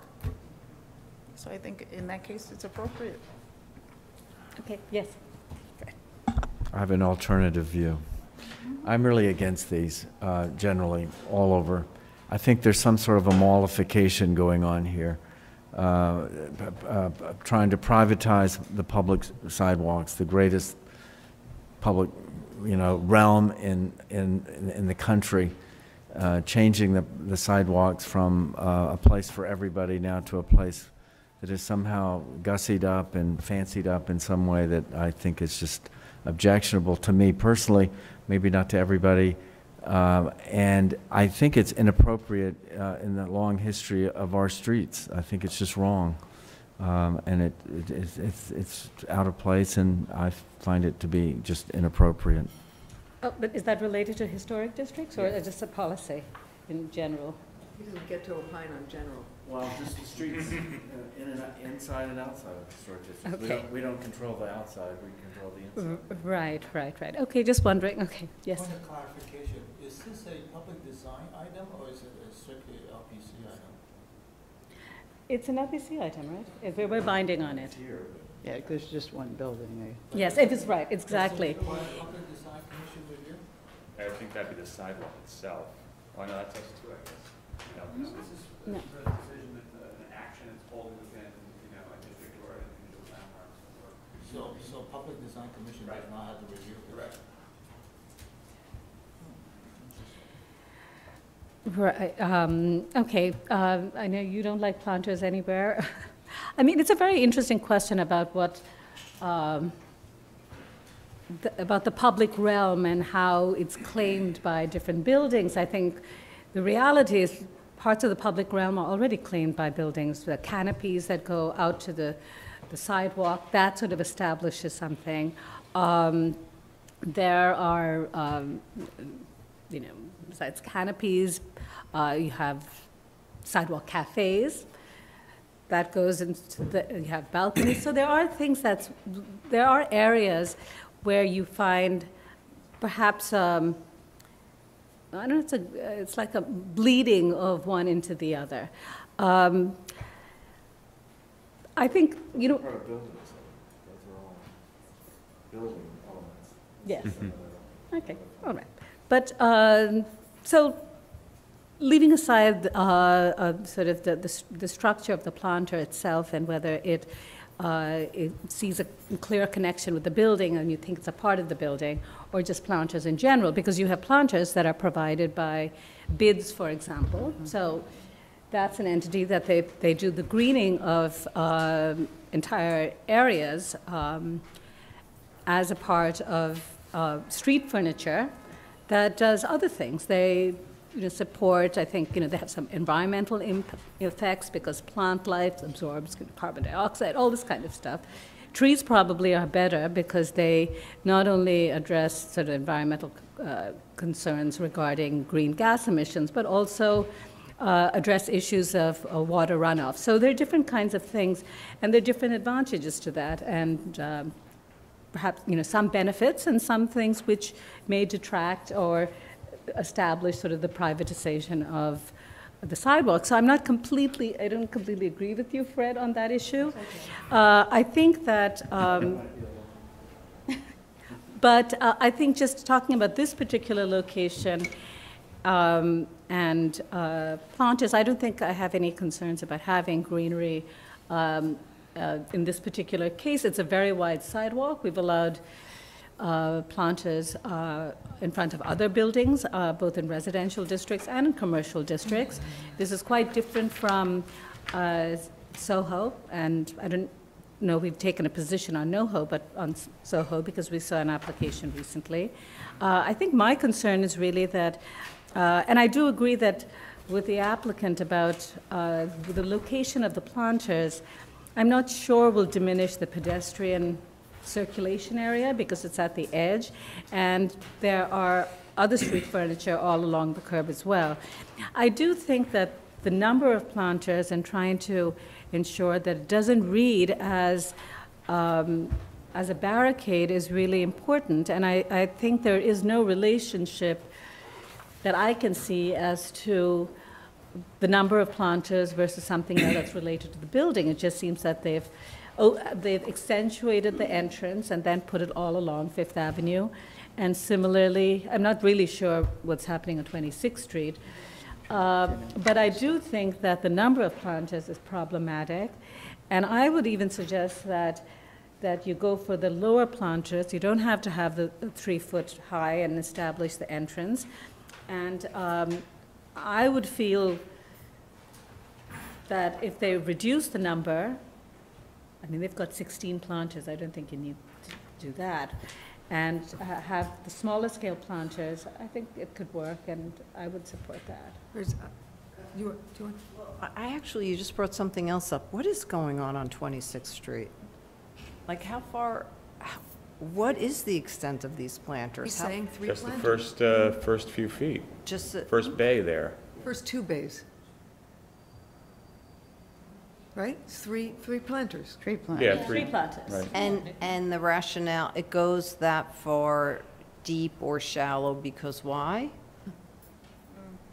I mean, I just went around the corner, I just think. in terms Want him of, to respond? I mean, we'd have to reopen. I don't know. We can ask them, we can ask them to respond. yeah, because I don't understand the rationale. Then why does it go around on one side and not around on the other side, and why, Okay, and how far does We'll it go? reopen just, Maybe talk there's to not them. some room, but nonetheless. Yes. The reason we stopped there is that there is a change in the way the building functions. The commercial spaces end where we stop the planters. And then going further, there's a major vault, which kind of breathes in that area where the planters would go, so we don't have the opportunity to put them. We couldn't install them past that point until the very end of the corner, which would be, if you look at the drawing, that's all the way up. We can install a couple more, but there's a section where there's an infrastructural thing that we cannot put planters. But this is the Fifth Avenue side of the building is marks the entrance to the residential Yes. building. Yeah. So, okay. And then, have we asked any questions about the materials? 'Cause It's this been lo- passed around. No, have we asked a question, though? I mean, You can ask the question. yeah, I'll but we ask have the question. Yeah, might as well. That's So- where they got the idea. And it's Yeah. very, yeah. Yeah, what is that material? It doesn't seem to, yeah, it doesn't It's a very seem- odd material. I It's would an say. odd, it doesn't quite seem to relate to the building as I see it here. You could have What- wooden planters. Yeah, which what are was the, Yeah, there's a sample there. This is a fiberglass material, which makes it very light, it's repairable, and you can have it finished in many different ways. This is an aggregate that is applied onto it, sort of like a paint coat with minor mineral particles, and it can be finished in different colors too. This is there was a committee in the building that selected this color, and it can be adjusted. Thanks. So may I? So I think broadly, I agree with Fred Bland on this kind of appropriation of the sidewalk, which I think is not appropriate and not right. In this case, I also think that that the number of these planters make it actually function like a barricade. So, but I do think, so I think that the planters on the park side, on 26th Street side, are not necessary. I think that the number of planters on Fifth Avenue are not, but I would agree that, perhaps a planter on either side of the entry, the residential entry, makes sense, but I would disagree with you, Chair, and say that rather than making them small, I would make them bigger there. And only have 2. Right, yes. I'm with Meenakshi on this one. I think that Fred, at least how I hear what Fred is saying, and I agree with the sentiment of it, is when the series of planters really becomes a wall and kind of creates a bracket of construction to your left and to your right as you move down the sidewalk. I think that if you were to cut the number in half or something like that, where you had a lot more porosity between the sidewalk and the street, and you didn't have a sense that the building was claiming the space, and that it was just a kind of a light decoration, that it would be better. And I also agree that having them low and uniform, I don't think you need to have, one of the things that's remarkable about this building is that it's a monster block front behemoth. And I think that to the extent that the planters are meant to relate to the building, I think that uniformity is a good principle to think about, where you're kind of having a suggestion of similarity with the building. So to have 3 different types, to me, seems unnecessarily complex. And I agree with Adi that along the park side, they're not necessary. One last thing, the material. I would just suggest that the staff look at this material carefully, because, I mean, fiberglass, I know, is something that doesn't last too well if it's abraded. And, you know, sidewalks, you're going to have cars hitting it, you're going to have bikes hitting it, you're going to have hand trucks hitting it. I mean, most of the planters that I recall us approving were precast. So I think that the staff should look at that and deem it appropriate or not based on its durability and sturdiness and likelihood to last 20 years. Okay, yeah. I mean, really, I actually think, Addie, your idea was a nice one, to just have it at the entrance of the building on either side. However, if everybody else thinks because the street is wide and it can handle this, and we can't do trees, I'm willing to go along with it. That being said, I do think they have to be reduced in terms of numbers, and there needs to be some thought about the placement relative to the building.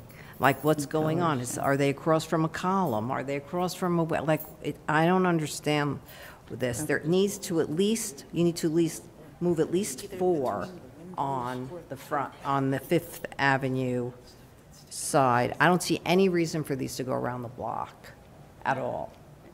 And I think the material is kind of cheap looking.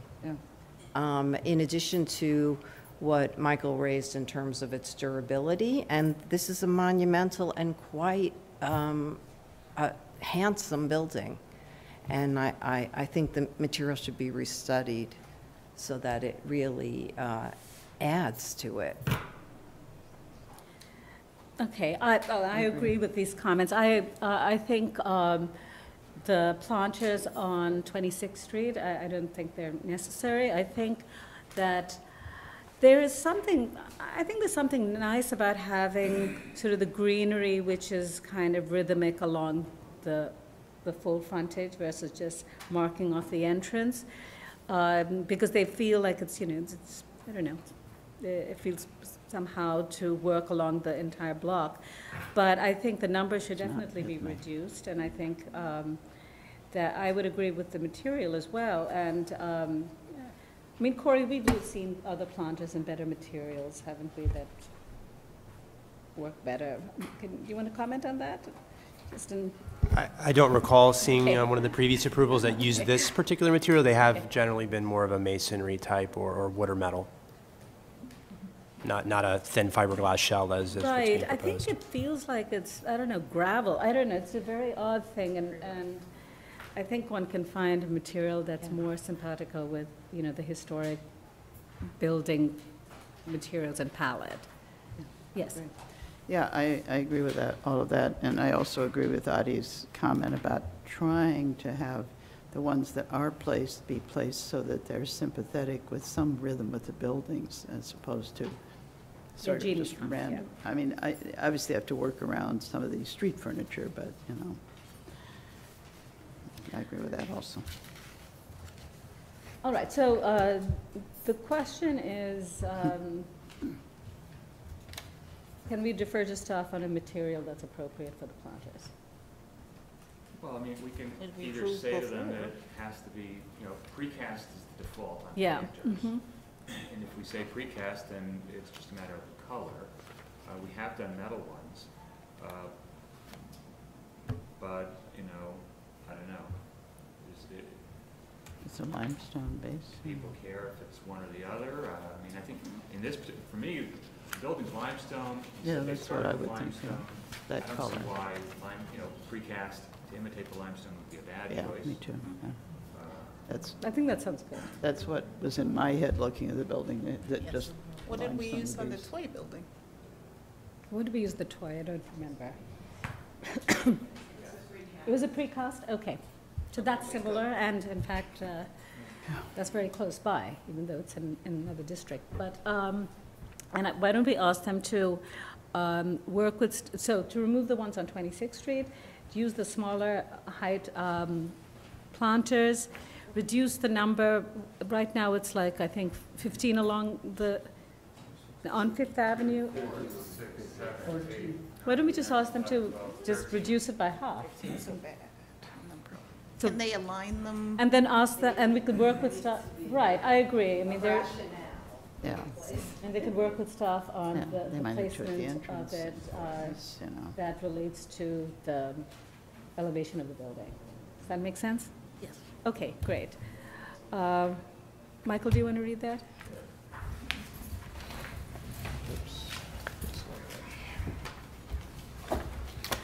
Regarding 225 Fifth Avenue in the Madison Square North Historic District, the application is to install sidewalk planters. I recommend approval with modifications, noting that the building style, scale, materials, and details are among the features that contribute to the special architectural and historic character of the Madison Square North Historic District.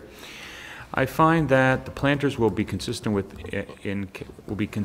in character with tree pits which have been created at concrete sidewalks within the historic district over time. The planters will only be placed on concrete sidewalk paving without anchors or other attachments and will not damage or destroy any significant architectural features of the building, site, or streetscapes. That the planters will be set at a distance from the building and will not obscure any significant views, and will be well scaled to the site, simply designed, unified in composition, thereby helping the installations remain a harmonious and subordinate presence, that the work will not detract from the special architectural or historic character of the building or Madison Square North Historic District. However, I recommend that the number of sidewalks be reduced to no more than half of the current ones that on Fifth Avenue. And on 26th Street, we're asking that they be removed altogether. We're asking that the size be unified and that the material be a precast that matches the building's limestone.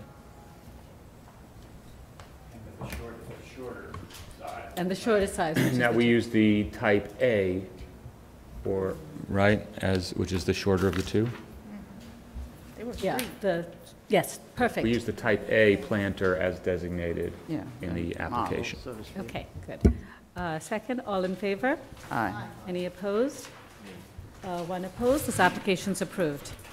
And that ends today's session. Thank you all.